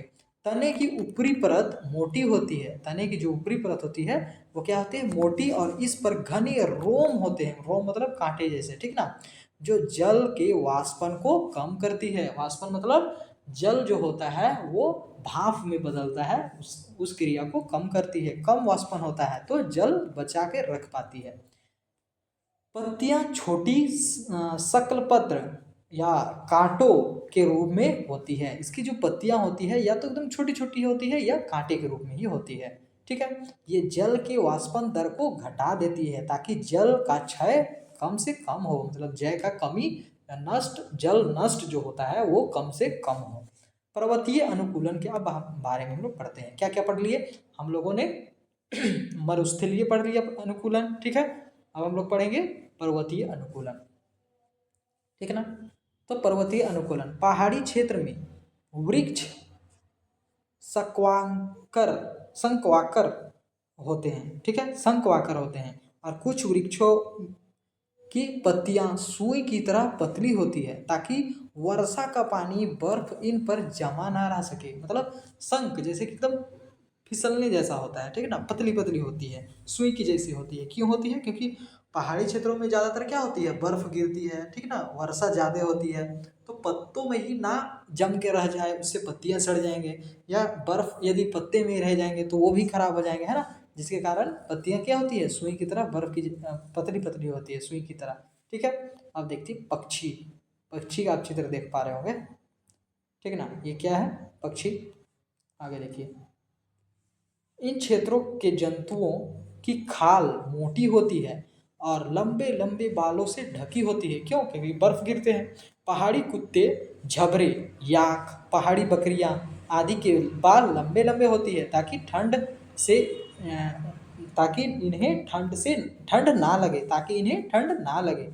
पहाड़ी भेड़ बकरियों को पहाड़ी ढालों पर चलने में मदद करने के लिए उनके पैर में खुर बहुत मजबूत होते हैं। जैसे कि पहाड़ी एरिया में चलने के लिए खुर उनका क्या होता है, बहुत मजबूत होता है, क्योंकि ऊंचे ऊंचे पहाड़ियों में चढ़ना होता है उन्हें, ठीक है ना, ऊंचे ऊंचे पहाड़ियों से नीचे उतरना होता है, तो उनकी खुर जो होती है, पैर का निचला भाग जो होता है वो बहुत मजबूत होता है, ठीक है। अब देखिए जलीय अनुकूलन का बारे में हम लोग पढ़ते हैं। अब जलीय जंतुओं के अनुकूलन, मछलियों के शरीर का आकार धारा रेखीय होती है।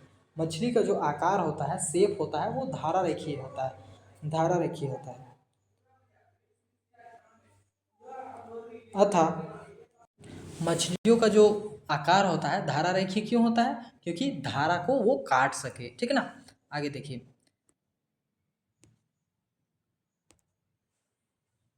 तथा पार्श्व से चिपटा होता है, वो कैसा होता है, चिपटा भी होता है, चपटा टाइप से होता है। शरीर का ऐसा आकार इन्हें तैरने में मदद करता है। शरीर का ऐसा जो आकार होता है, इससे क्या मदद होता है, इससे तैरने में मदद होता है, ठीक है ना। पार्श्व मतलब क्या होता है, किसी वस्तु या शरीर का बायां या दायां भाग, ठीक है ना। पार्श्व मतलब किसी व्यक्ति या किसी वस्तु या शरीर का दायां या बायां भाग, ठीक ना, इसको कहते हैं हम लोग पार्श्व, ठीक ना। आगे चलते हैं हम लोग।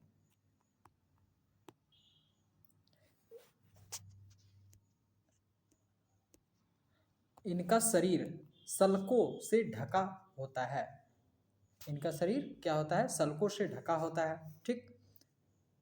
और यह शरीर को जल प्रतिरोधी बना देती है। जो ऊपर आप मछली का जो ऊपर वाला परत होता है उसको सल्क कहते हैं, वो सल्कों से इसलिए ढका होता है क्योंकि शरीर को जल से प्रतिरोधी बना सके, मतलब शरीर के अंदर जल ना घुस पाए, ठीक ना। मछली की पंख चपटे होते हैं, पंख क्या होते हैं, चपटे होते हैं, और गति दिशा निर्धारण करने में मदद करती है, ठीक है। और दिशा निर्धारण के साथ साथ शरीर में जल का संतुलन बनाए रखने में सहायता करती है। चौथा, जलीय श्वसन के लिए मछलियों में गलफड़ा होता है। जल में ही सांस लेने की सहायता के लिए क्या होता है, गलफड़ा होता है। जल के अंदर ही मछलियां क्या करती है, सांस ले पाती है, क्यों, क्योंकि उनकी गलफड़े होती है, ठीक है ना। गलफड़ा से क्या होता है, पानी जब गुजरता है तो उससे उसमें उपस्थित ऑक्सीजन को, वायु को वो सोख लेती है और वो ऑक्सीजन की अपने शरीर को पूर्ति करती है। ये सीधे जल से ऑक्सीजन लेते हैं और जल में ही कार्बन डाइऑक्साइड विमुक्त करते हैं, जल में ही कार्बन डाइऑक्साइड को छोड़ देते हैं। जल से ऑक्सीजन लेते हैं और जल में ही कार्बन डाइऑक्साइड छोड़ देते हैं मछलियाँ, ठीक है। आगे देखिए, मछली का गलफड़ा कैसा होता है, आप देख पा रहे होंगे चित्र में, है ना, ऐसा होता है गलफड़ा। व्हेल तथा डॉल्फिन में श्वसन के लिए गिल्स नहीं होती, उसकी गलफड़ा नहीं होते हैं, ठीक ना। ये सिर पर स्थित नासाद्वार द्वारा श्वसन लेती है, ये नासाद्वार द्वारा ही श्वसन लेती है, नाक द्वारा ही श्वसन लेती है, सांस लेती है। श्वास लेने के लिए ये समय समय पर अपने सिर को जल से बाहर निकालते हैं, ठीक ना। ऑक्टोपस तथा रिकवर्ड समुद्र की गहराई में तथा समुद्र के तल में रहते हैं। रिकवर्ड क्या कहते हैं, या तो समुद्र की गहराई में रहते हैं या समुद्र की तल पर रहते हैं, ऑक्टोपस, रिकवर्ड, ये सब, ठीक है। इनका शरीर धारा रेखीय नहीं होता है, परंतु तैरते समय ये अपने शरीर की धारा रेखीय बना लेते हैं। जैसे कि इनका तो शरीर धारा रेखीय नहीं होता है, लेकिन ये अपने शरीर को तैरते समय इस धारा रेखीय आकार का बना लेते हैं, ठीक है। जल के अंदर सांस लेने के लिए इनमें गिल्स होते हैं, इनके अंदर इनकी गलफड़ा होती है, ठीक है। ये जल के अंदर ही सांस ले पाते हैं, जिस तरह मछलियां लेते हैं, ठीक है ना। आगे देखिए, मेंढक मेंढक एवं बत्तख जैसे कुछ जंतु उभयचर होते हैं। उभयचर मतलब जो जल में भी रहते हैं और भूमि में भी रहते हैं। इनके शरीर की रचना दोनों के लिए अनुकूलित होती है।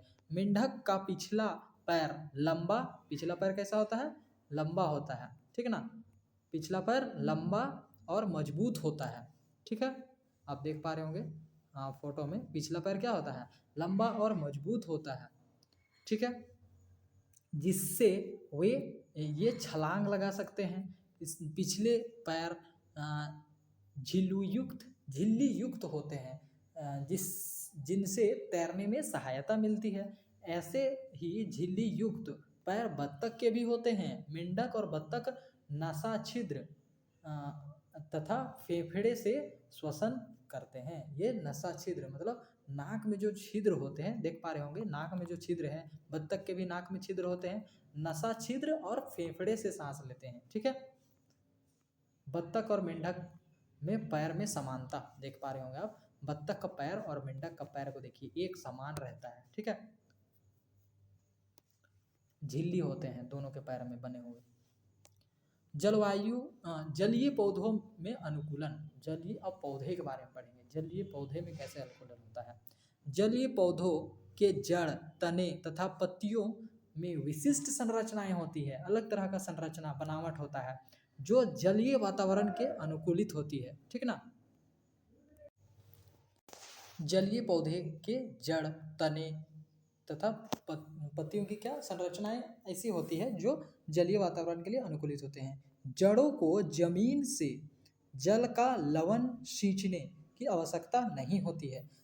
जड़ जो होती है, जो जल में जो पौधे होती है, उनकी जो जड़ होती है, उन जड़ों को जमीन से लवण, खनिज, ये सब खींचने की जरूरत नहीं पड़ती है, उन्हें जल में ही मिल जाती है, ठीक ना। आवश्यकता नहीं होती है, इसलिए इनमें जड़ें कम विकसित होती है, इसीलिए जड़ उतना ज़्यादा विकसित नहीं होता है। इनका तना लंबा, मुलायम, खोखला और संपंजी तथा वायु कोश से भरा होता है ताकि पौधा हल्का होकर तैरता रहे।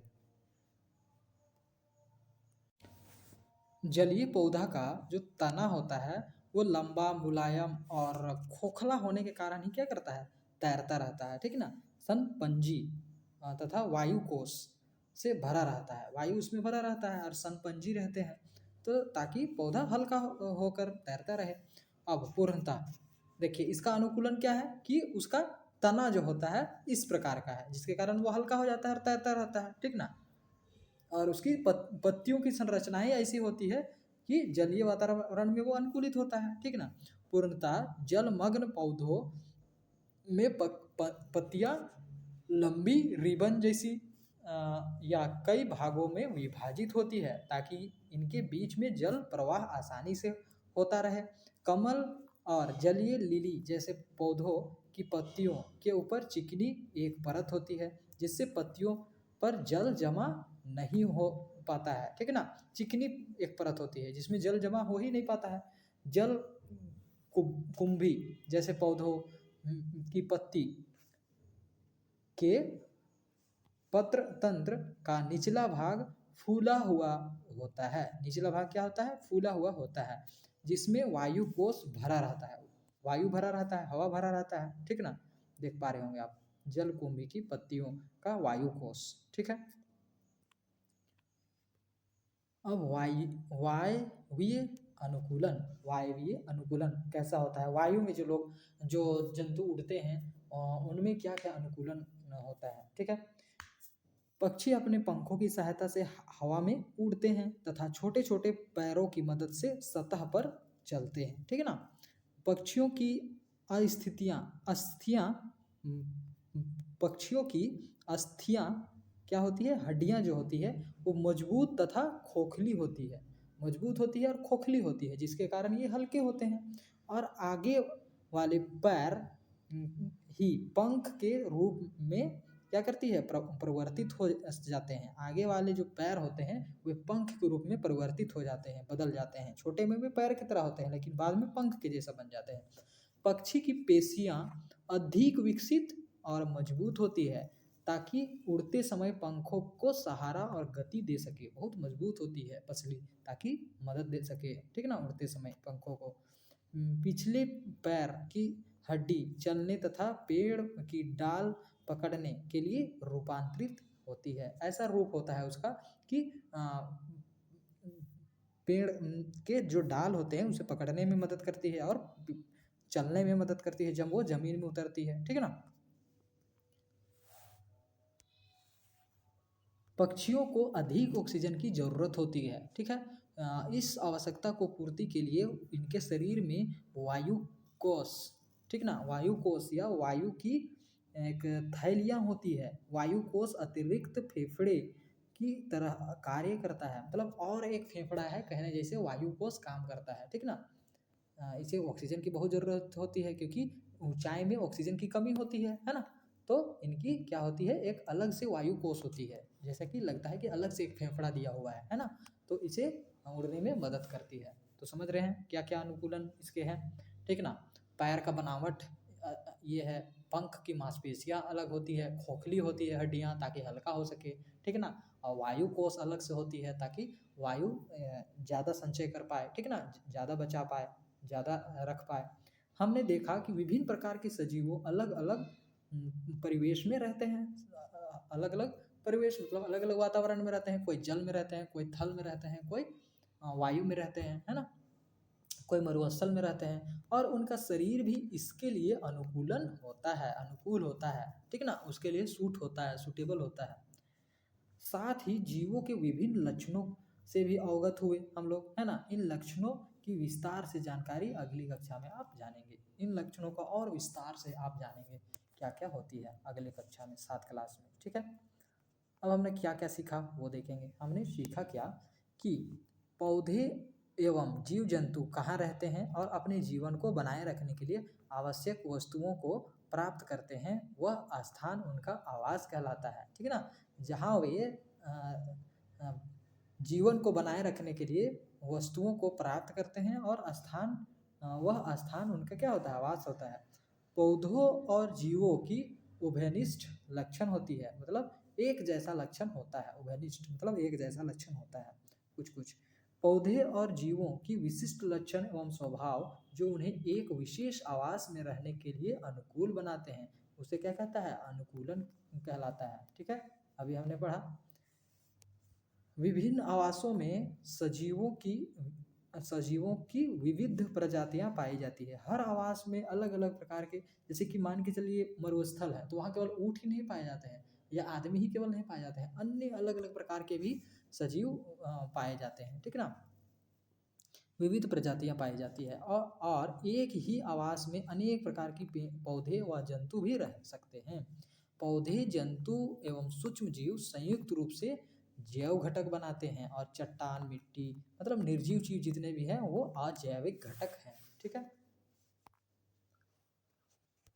सजीवों के सामान्य लक्षण होते हैं, जैसे कि सजीवों के क्या क्या कॉमन लक्षण होते हैं, सांस लेना, पोषण, वृद्धि, प्रजनन, संवेदनशीलता मतलब उसी को उद्दीपन कहा गया है, गति, उत्सर्जन, ठीक ना।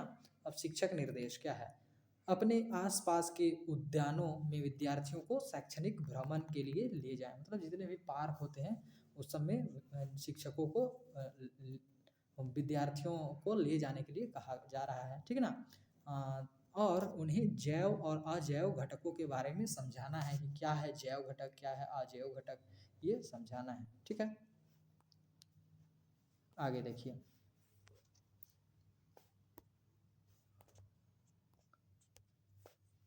रांची का बिरसा जैविक उद्यान ओरमांझी में जो है मगरमच्छ प्रजनन केंद्र ओरमांझी, कालामाटी खुट्टी में है स्थित हिरन पार्क, ठीक है ना। खुट्टी में स्थित क्या है, हिरन पार्क है।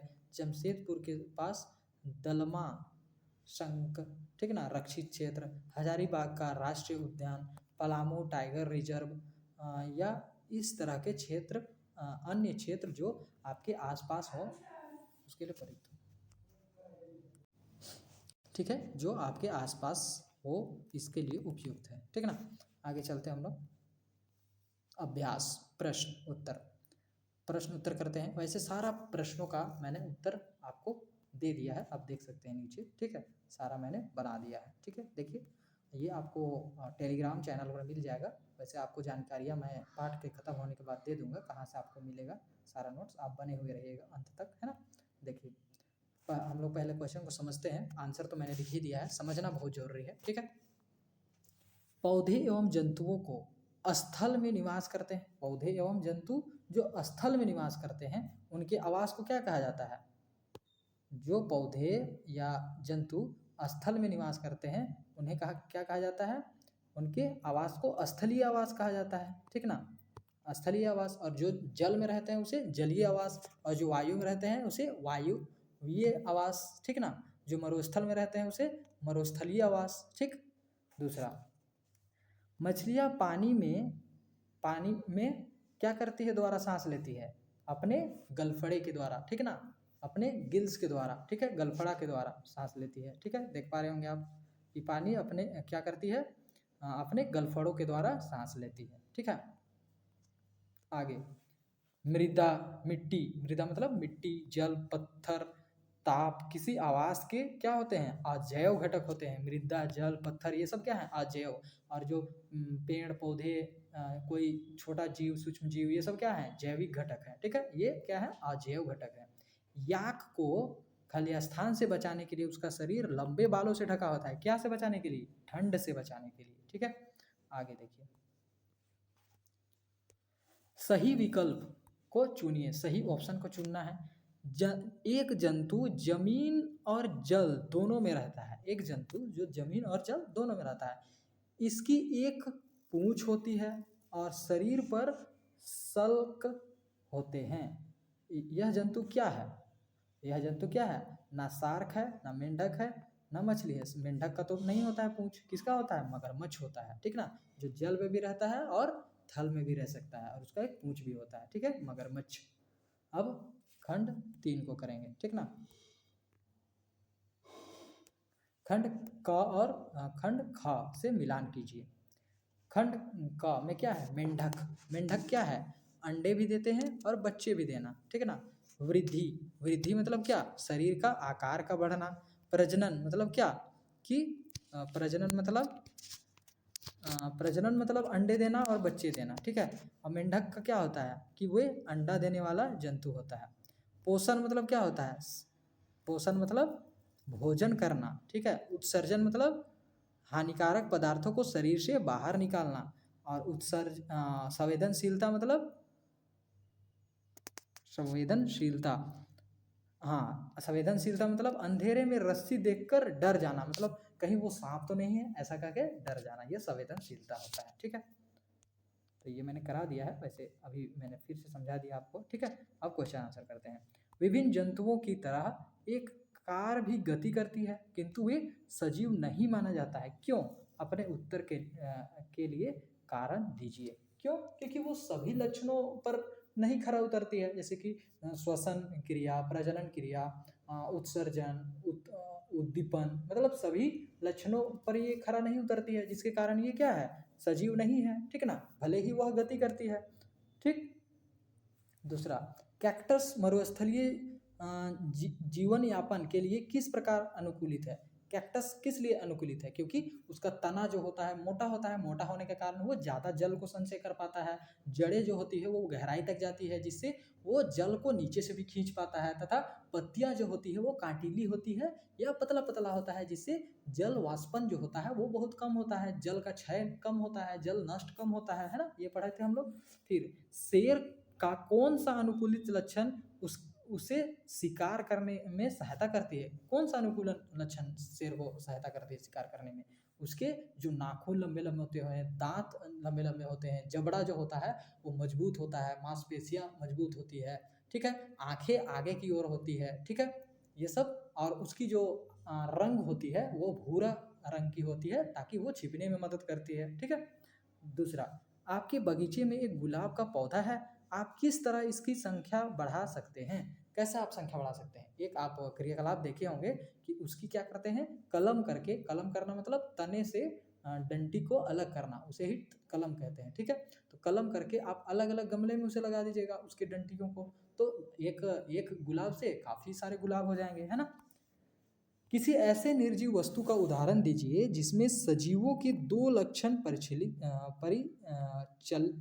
परिलक्षित हों।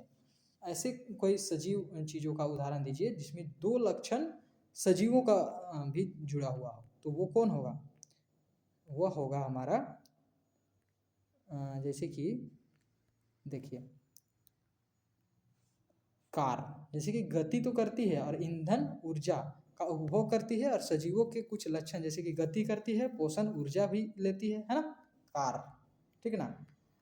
ये सजीव भी है, नहीं निर्जीव भी है, और वो क्या करती है, वो पोषण तो लेती है, साथ में क्या करती है, गति भी करती है, ठीक है। निम्न में से कौन सी निर्जीव वस्तुएं किसी समय सजीव का अंश भी थी? मतलब ऐसा कौन सा सामान है जो कभी ना कभी वो सजीव का, जीवित चीजों का वह अंश था, ठीक ना, वह भाग था। जैसे कि दही, ये गाय का अंश था, ठीक ना, दूध आया तब तो दही आया, और गाय था सजीव, ठीक ना। मिट्टी, ये तो नहीं होगा। ऊन, ऊन किससे आता है, भेड़ से आता है, तो भेड़ तो सजीव एक समय में था होगा, ठीक ना, भेड़ भी हो जाएगा। फिर क्या है, रबड़, रबड़ क्या से आता है, पेड़ से, तो पेड़ तो सजीव रहता है एक ना एक समय पर। नमक, ये नहीं होगा। रेशम, रेशम भी होगा, ठीक ना। सेब, ये भी पेड़ है, तो पेड़ सेब भले ही आया लेकिन कभी ना कभी तो ये तो सजीव के साथ था होगा, ठीक ना। तो क्या क्या हो जाएगा, दही, ऊन, रबड़, रेशम और सेब, ठीक है। घास के मैदानी क्षेत्रों में निवास करने वाले जंतुओं को अपना अस्तित्व बनाए रखने के लिए गति क्यों आवश्यक है? घास के मैदान में क्षेत्रों में निवास करने वाले जितने भी जंतु होते हैं उनको अस्तित्व, अपने आप को बताए रखने के लिए गति की आवश्यकता क्यों होती है? क्यों आवश्यकता होती है? क्योंकि मान के चलिए कभी वर्षा नहीं हो रही है तो घास की कमी हो जाती है, ठीक ना। और जिसके कारण उसे एक जगह से दूसरी जगह होकर जाना पड़ता है, ठीक है।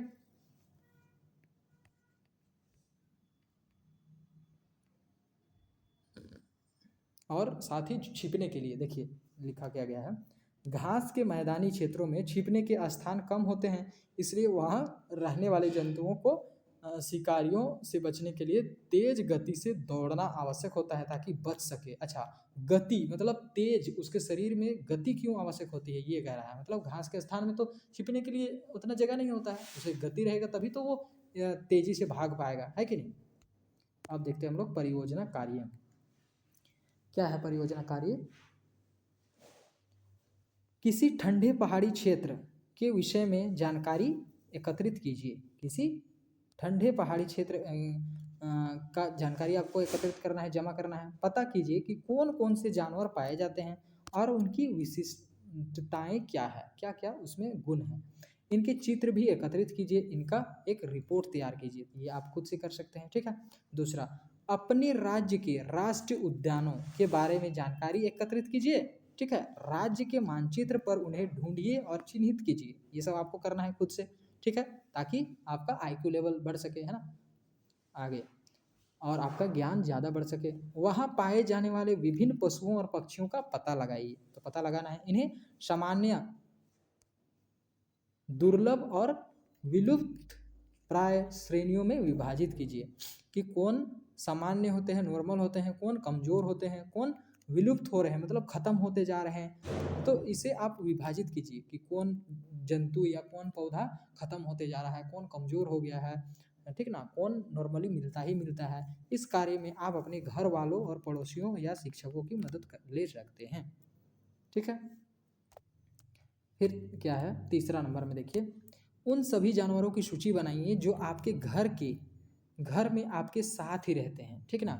इस सूची में पालतू कुत्ता, बिल्ली, तोता, मैना, खरगोश, गाय, भैंस, बकरी, मुर्गी या अन्य जीव जैसे चूहे, छिपकली, तिलचट्टी, मक्खियाँ, मच्छर, चींटियाँ, खटमल, मकड़ी आदि भी हो सकते हैं। अब इनके बारे में निम्नलिखित जानकारियाँ एकत्रित कीजिए। कुछ कुछ जानकारी क्या क्या एकत्रित करना है। का नंबर, वे क्या खाते हैं, वे कहाँ रहते हैं, वे किस समय सबसे अधिक तेज होते हैं, सक्रिय होते हैं, दिन में होते हैं कि रात में होते हैं। जैसे कि उल्लू क्या में होती है, रात में होती है ज़्यादा सक्रिय, ठीक है ना। चमगादड़ भी होती है रात में सक्रिय, दिन में वे सक्रिय नहीं होती है। उनमें से कौन से जीव हमारे खाद्यान्नों को खाती है, मतलब हमारे भोजन को कौन सा जीव खाती है, ठीक ना। वे किस प्रकार हमें लाभ या हानि पहुंचाते हैं, कैसे हमें लाभ पहुंचाते हैं, किन किन जानवरों से हमें लाभ होती है, किन किन जानवरों से हमें हानि होती है, ये भी बताना है। ठीक है, आगे देखते हैं। तो हमारा चैप्टर जो हो गया खत्म हो गया है। आगे आप बने रहिए, आपको महत्वपूर्ण जानकारियाँ अभी मिलेगी, है ना। यदि आपको इस वीडियो से हेल्प हुआ है तो मैं आप लोगों को एक काम दे रहा हूं, उस काम को आप अवश्य ही पूरा कीजिएगा। आप देख पा रहे होंगे कि आपको वीडियो के नीचे मोर करके लिखा हुआ दिख रहा होगा, मोर करके, उस मोर पर आप क्लिक कीजिएगा, आपको डिस्क्रिप्शन पेज खुल जाएगा। ठीक है, डिस्क्रिप्शन पेज में फिर से आपको मोर लिखा हुआ दिखेगा, मोर पर फिर से आप क्लिक कीजिएगा। ठीक है ना, तो आपका डिस्क्रिप्शन ओपन हो जाएगा। आप नीचे की ओर स्क्रॉल करते हैं, आप देख पा रहे हैं कि क्लाइमेट चेंज बाय आचार्य प्रशांत जी, इस वीडियोस को अवश्य ही आप देखिएगा। क्लाइमेट चेंज के ऊपर आचार्य जी की वीडियो है, ये आज का सबसे बड़ा मुद्दा निकल चुका है। यदि आप अपने घर वालों से प्यार करते हैं, यदि आप अपने गांव वालों से प्यार करते हैं, यदि आप अपने शहर से, अपने राज्य से, अपने देश से प्रेम करते हैं, अपने विश्व से, अपनी पृथ्वी से यदि आप प्रेम करते हैं, तो ये वीडियो को आप अवश्य ही शेयर कीजिएगा। आचार्य जी की जो वीडियो है क्लाइमेट चेंज का समाधान, ये वीडियो को आप देखिए, समझिए, ज़्यादा से ज़्यादा लोगों तक शेयर कीजिए। क्योंकि अगर आप अपने देश के लिए कुछ काम करना चाहते हैं, कुछ अपना स्वधर्म निभाना चाहते हैं, तो ये वीडियो को ज़्यादा से ज़्यादा लोगों तक शेयर कीजिए। क्योंकि सबसे बड़ा मुद्दा बन चुका है अभी क्लाइमेट चेंज। क्योंकि 365 में से ऐसा कोई भी दिन नहीं है जिस दिन हमारा क्लाइमेट ठीक है ना। और सबसे बड़ा नुकसान जानवरों को हो रहा है और गरीब तबके के लोगों को हो रहा है। ठीक है, जो कि इसके लिए वे जिम्मेवार भी नहीं है। जिम्मेवार तो वो अमीर लोग हैं जो ज़्यादा से ज़्यादा कार्बन फुटप्रिंट छोड़ रहे हैं और पृथ्वी को नुकसान पहुंचा रहे हैं। ठीक है, यदि आप नोट्स चाहते हैं, ठीक ना, जो भी मैंने अभी पढ़ाया उसका आप यदि नोट्स चाहते हैं, पीडीएफ चाहते हैं, तो आप क्या कीजिएगा, डिस्क्रिप्शन में जा करके टेलीग्राम चैनल का मैंने लिंक दे दिया है, लिंक पर क्लिक कीजिएगा तो आपको पीडीएफ मिल जाएगा, फिर आप उससे देख सकते हैं। जैसे कि मैं बता रहा हूँ आपको, ये आपको दिख रहा होगा एरो साइन ऊपर में, यहाँ पर ये एरो को आप क्लिक कीजिएगा। ठीक है ना, जैसे कि मैं आपको करके दिखा दे रहा हूँ। जैसे मैंने एरो को क्लिक किया, डिस्क्रिप्शन लिखा हुआ आ गया है ना, डिस्क्रिप्शन लिखा हुआ आ गया। आप नीचे स्क्रॉल कीजिएगा, जैसे ही नीचे स्क्रॉल करते हैं आपको मोर करके दिख रहा होगा, मोर, तो मोर पे क्लिक कीजिएगा। ठीक है ना, मोर पर जैसे क्लिक करते हैं तो आपको इस तरह का इंटरफेस खुल जाएगा। फिर आप नीचे स्क्रॉल कीजिए, नीचे जाइए। ठीक है ना, देखिए चैनल, टेलीग्राम चैनल लिखा हुआ होगा, है ना, टेलीग्राम चैनल, इस लिंक पर आपको क्लिक करना है। ठीक है, जैसे ही इस लिंक पर आप क्लिक करते हैं तो आप डायरेक्ट टेलीग्राम चैनल पर चले जाते हैं। ठीक है ना, टेलीग्राम चैनल पर आपको जितने भी नोट्स हैं सारे नोट्स आपको उपलब्ध हो जाते हैं। जैसे कि मान के चलिए द एम्पेयर इंग्लिश बुक का, क्लास 6 इंग्लिश बुक चैप्टर 1 का यदि हम लोग नोट्स चाहते हैं, ठीक ना, द एम्पेयर का, the ampere and the Nightingale का, तो इस पर आप क्लिक करते हैं। ठीक ना, आप देख पा रहे होंगे यहाँ पर आपको नोट्स दिख रहा है, जितने भी मैंने आज तक पढ़ा दिया है सबका यहाँ नोट्स आपको मिल जाएंगे। ठीक है, तो आप किसी पर भी क्लिक करके आप उसे देख सकते हैं। तो मैं एक को दिखा दे रहा हूँ आप लोगों को एग्जाम्पल के लिए। देखिए, जैसे ही आप क्लिक करते हैं तो आपको पूरा खुल जाता है, जो जो मैंने पढ़ाया है, जो भी वर्ड मीनिंग्स मैंने कराए हैं सारा आपको मिल जाता है। ठीक है, क्वेश्चन आंसर जितना भी कराया है मैंने सारा आपको मिल जाता है। ठीक है, देखिए क्वेश्चन आंसर मैंने लिखा दिया है, जितने भी वर्ड मीनिंग मैंने लिखा दिया है सारा आपको मिल जाता है। ठीक है, देखिए देख सकते हैं। एक और विशेष जानकारी मैं आप लोगों के साथ साझा करना चाहता हूँ। पाएंगे कि किसी भी board, JAC board, CBSE board, ICSE board, कोई भी सा बोर्ड हो या कोई भी बुक हो, कोई भी सब्जेक्ट का बुक हो, कोई भी क्वेश्चन हो, कोई भी लैंग्वेज में, किसी भी क्वेश्चन का आंसर को आपको चुटकी में, मतलब विद इन सेकंड आपको खोजना है, एक सेकंड के अंदर में खोजना है। तो आप क्या कीजिएगा कि आपको आपका होम स्क्रीन में एक आइकन लाना होगा, एक विजिट लाना होगा, जैसे कि मैं आपको ला करके दिखाता हूँ। ठीक है, उसके लिए पहले क्या करना होगा कि आप जो होम स्क्रीन है उसमें, होम स्क्रीन में क्या कीजिएगा कि आप लॉन्ग प्रेस कीजिएगा, मतलब दबा करके रखिएगा। ठीक है, लॉन्ग प्रेस करने पर आपको एक ऐसा इंटरफेस दिख रहा होगा इस टाइप का, वॉलपेपर, आइकन्स, विजेट्स, तो लेआउट, ये सब दिख रहा होगा। तो आप विजेट पर क्लिक कीजिएगा। ठीक है, विजेट पर जैसे ही आप क्लिक करते हैं तो आपको इस तरह का इंटरफेस आएगा। अब जैसे ही आप नीचे स्क्रॉल करते हैं, ठीक ना, आप नीचे स्क्रॉल करते जाइएगा, आपको दिख पा रहा होगा कि यहाँ क्या लिखा हुआ है, गूगल, गूगल दिख रहा है। अब गूगल में ही एक ऑप्शन है, Google 4x1 quick search by text, voice और कैमरा, तो इस पर आपको क्लिक करना है। तो इस पर आप क्लिक कर दीजिए। हाँ, तो आप जैसे ही इसे क्लिक करते हैं ये आपके होम स्क्रीन पर आ जाता है, जैसे कि आप देख पा रहे होंगे ये होम स्क्रीन पर आपका आ चुका है। ठीक है, आ गया है। अब इसे क्या करना है आपको कि ये जो आपको आइकन दिख रहा है कैमरा के जैसा, इस पर क्लिक करना है। जैसे ही आप इस पर क्लिक करते हैं तो आपका इंटरफेस खुलेगा, कुछ इस तरह खुलेगा। जैसे ही आप इस पर क्लिक करते हैं, ठीक है ना, तो इस तरह का खुलेगा। आप फोटो, आप इसे खींच सकते हैं। ठीक है, यहाँ से आप फोटो खींच लीजिए इसको। ठीक है, और आपका ये क्वेश्चन है, आप इसको स्क्रॉल कर सकते हैं, सिलेक्ट करते हैं कि कितना दूर का आपको चाहिए आंसर, और आप इसका आंसर आपको तुरंत ही गूगल पर मिल जाता है। देखिए, ठीक है ना, मैच द कॉलम मिल गया। अगर आप इसका डीपर नॉलेज चाहते हैं तो डीपर एआई मॉडल में आप डाइव कर सकते हैं, आपको और गहराई से इसका आंसर मिल जाएगा। ठीक है, पूरा डिटेल में मिल जाएगा, है ना। यदि आप पहले से फोटो खींच चुके हैं तो आप क्या कीजिएगा कि जैसे कि ऐसा फोटो खींचने के लिए आता है, पहले से फोटो खींच चुके हैं आप, तो यहाँ पर जाइएगा, जैसे कि गैलरी का आपको दिख रहा है ऑप्शन, इस गैलरी के ऑप्शन पर आप क्लिक कीजिएगा। ठीक है ना, तो इस पर जैसे क्लिक कीजिएगा आप, और यहाँ आपको दिख रहा होगा अलाउ एक्सेस, दिख रहा है अलाउ एक्सेस पर क्लिक कीजिएगा। ठीक है, और आप यहाँ से कोई भी फोटो ले सकते हैं। ठीक है, यहाँ से चूज कर सकते हैं कोई भी क्वेश्चन, है ना, और आप कर सकते हैं। जैसे कि मैं क्वेश्चन चूज कर रहा हूँ, कोई सा भी क्वेश्चन आप ले सकते हैं। ठीक है, ये क्वेश्चन मैं चूज कर ले रहा हूँ। ठीक है ना, तो फिर इसे क्लिक कर देना है।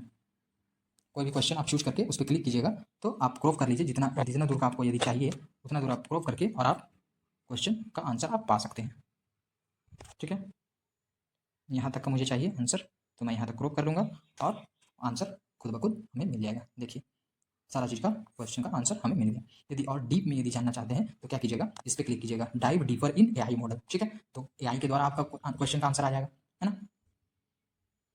देखिए यहाँ आपको मिनटों में आपको सारा क्वेश्चन का आंसर मिल जाएगा। ठीक है, ये स्टूडेंट सबके लिए बहुत हेल्पफुल होगा, है ना। यदि आप किसी भी अर्थ नहीं समझ रहे हैं, मान के चलिए संस्कृत बुक पढ़ रहे हैं, उसका हिंदी अर्थ में नहीं समझ पा रहे हैं, अंग्रेजी किताब पढ़ रहे हैं, इंग्लिश किताब पढ़ रहे हैं, उसका हिंदी में नहीं समझ पा रहे हैं। ठीक है, तो किसी भी भाषा का यदि कुछ भी भाषा में है, मान के चलिए आप फ्रेंच भी पढ़ रहे हैं, उसका आपको हिंदी भाषा में निकालना है। ठीक है, कुछ भी भाषा आप पढ़ रहे हैं उसको आपको आपका जो नॉलेज है, आपको जो भाषा में आपका नॉलेज है वो भाषा में आप जानना चाहते हैं तो कैसे कीजिएगा, मैं आपको बताता हूँ। पहले तो क्या कीजिएगा, आप प्ले स्टोर में, अपने फ़ोन के प्ले स्टोर में जाइएगा। ठीक ना, प्ले स्टोर में आप क्या टाइप कीजिएगा, मैं बता रहा हूँ, सर्च में जाइएगा और यहाँ टाइप करना है गूगल ट्रांसलेट। गूगल ट्रांसलेट, देखिए यहाँ पर आपको दिख रहा होगा गूगल ट्रांसलेट। ठीक है, गूगल ट्रांसलेट क्लिक करने के बाद देखिए इसे डाउनलोड कर लेना है। मेरे फ़ोन में ये डाउनलोड है, जिसके कारण ये ओपन दिखा रहा है। आपका में इंस्टॉल दिखाएगा तो आप इंस्टॉल कर लीजिएगा। जैसे ही आप इंस्टॉल करते हैं और इसे ओपन कर लीजिएगा, है ना। तो मेरे फ़ोन में इंस्टॉल है तो मैं इसको ओपन कर लेता हूँ। देखिए आप देख पा रहे होंगे यहाँ पर आपको दिख रहा है गूगल ट्रांसलेट, तो इस पर क्लिक कीजिए। ठीक है, जैसे ही क्लिक करते हैं आप, और एक तो कैमरा का ऑप्शन आपको दिख रहा होगा, यहाँ पर कैमरा का ऑप्शन दिख रहा है। यहाँ पर क्लिक करके आप डायरेक्ट फोटो ले सकते हैं, या यहाँ पर टाइप करके जो जिस भी चीज़ का आप अर्थ जानना चाहते हैं वो अर्थ निकाल सकते हैं, है ना। जैसे कि मान के चलिए डॉग, DOG डॉग, डॉग का आप डॉग इंग्लिश है, ठीक है ना, डॉग इंग्लिश में होता है, उसका आप संस्कृत शब्द जानना चाहते हैं, ठीक है ना, संस्कृत शब्द जानना चाहते हैं तो क्या होगा, कुकुरा। क्या होता है डॉग का संस्कृत शब्द, क्या होता है डॉग का संस्कृत शब्द कुकुरा। ठीक है, तो ऐसा पता कर सकते हैं। दूसरा क्या है कि जैसे कि आपको यहाँ कैमरा का ऑप्शन दिख रहा है, जैसे मैंने बताया कैमरा का आइकन दिख रहा है, ये कैमरा के आइकन पर आपको क्लिक करना है। ठीक है ना, जैसे आप क्लिक करते हैं तो आपको एक तो फोटो खींचने के लिए आएगा, लेकिन अगर आप पहले से फोटो खींच चुके हैं, ठीक है ना, पहले से फोटो खींचे हुए हैं तो क्या कीजिएगा, इस पर क्लिक कीजिएगा, इस आइकन पर क्लिक कीजिएगा। ठीक है ना, देखिए इस आइकन पर क्लिक कीजिएगा और आपको फोटो चूज कर लीजिएगा। जैसे कि इस आइकन पर आपने जैसे क्लिक किया और फिर क्या कीजिएगा, अलाउ एक्सेस पर क्लिक कीजिएगा। ठीक है ना, अलाउ एक्सेस पर क्लिक करने के बाद आपको जो फोटो आएंगे उसको आप चूज कर लीजिएगा। जैसे कि मैंने पहला फोटो चूज कर लिया। ठीक है, चूज करने के बाद आपका चूज किया हुआ फोटो आपको दिख रहा होगा यहाँ पर। ठीक है ना, अब इस पर क्लिक कर दीजिए। जैसे ही क्लिक करते हैं आपको जो भी सब्जेक्ट भाषा में आपको बदलना है, जैसे कि ये संस्कृत में है तो ये संस्कृत में है, आपको बदलना है हिंदी में। ठीक ना, हिंदी में बदलना है तो ये संस्कृत से हिंदी में आ गया। ठीक है, अगर आप संस्कृत से इंग्लिश में बदलना चाहते हैं तो वो भी हो जाता है, देखिए इंग्लिश में हो गया। ठीक है, किसी भी भाषा में बदलना चाहते हैं उस भाषा में हो जाएगा, है ना। तो ये बिल्कुल आसान है, ये आप स्टूडेंट सभी को आपको बहुत हेल्पफुल होगा, है ना। यदि आप किसी इंग्लिश को आप हिंदी में बदलना चाहते हैं तो उसे भी ऐसे ही करना है, सेम प्रोसेस। क्या करना है, अलाउ एक्सेस पर क्लिक करना है और फोटो चूज कर लेना है, या डायरेक्ट भी आप फोटो खींच सकते हैं। ठीक ना, जैसे कि मैं चूज कर लेता हूँ कोई भी फोटो, इंग्लिश का कोई भी पेज, जैसे इसे मैंने चूज कर लिया। ठीक है, अब जो हमारा चूज किया हुआ सारा इमेज आ गया है तो हम फिर से एक बार चूज कर लेते हैं। चूज करने के बाद देखिए ये संस्कृत में लिखा हुआ है, इसे इंग्लिश कर देंगे क्योंकि ये इंग्लिश में है, और इंग्लिश का को हम संस्कृत में बदलना चाहते हैं तो संस्कृत में टाइप कर देंगे तो संस्कृत में बदल जाएगा। अगर इंग्लिश का को हम अगर हिंदी में बदलना चाहते हैं तो ये हिंदी में बदल जाएगा। ठीक है, आप देख पा रहे होंगे ये हिंदी में हो गया। तो इसी तरह आप हेल्प ले सकते हैं गूगल ट्रांसलेट का। ठीक है, लेकिन इन दोनों का उपयोग बिल्कुल, यदि आपको प्रश्न का आंसर नहीं आए या सारा प्रश्न आप सोल्व कर लें और चाहते हैं कि और आप अपना प्रश्न को चेक करना चाहते हैं, तब इसे यूज़ कीजिएगा। ठीक है, क्योंकि इससे क्या होगा, IQ आपका कम हो सकता है। ठीक है, तो देखिए इन दोनों का उपयोग कब करना है, जब बिल्कुल आपको ना आए या सारा प्रश्न बिल्कुल बन जाए तो रीचेक करने के लिए आप कर सकते हैं गूगल लेंस का। और मैंने क्या बताया था एक आपको, एक गूगल ट्रांसलेट का, ये गूगल ट्रांसलेट। ठीक है।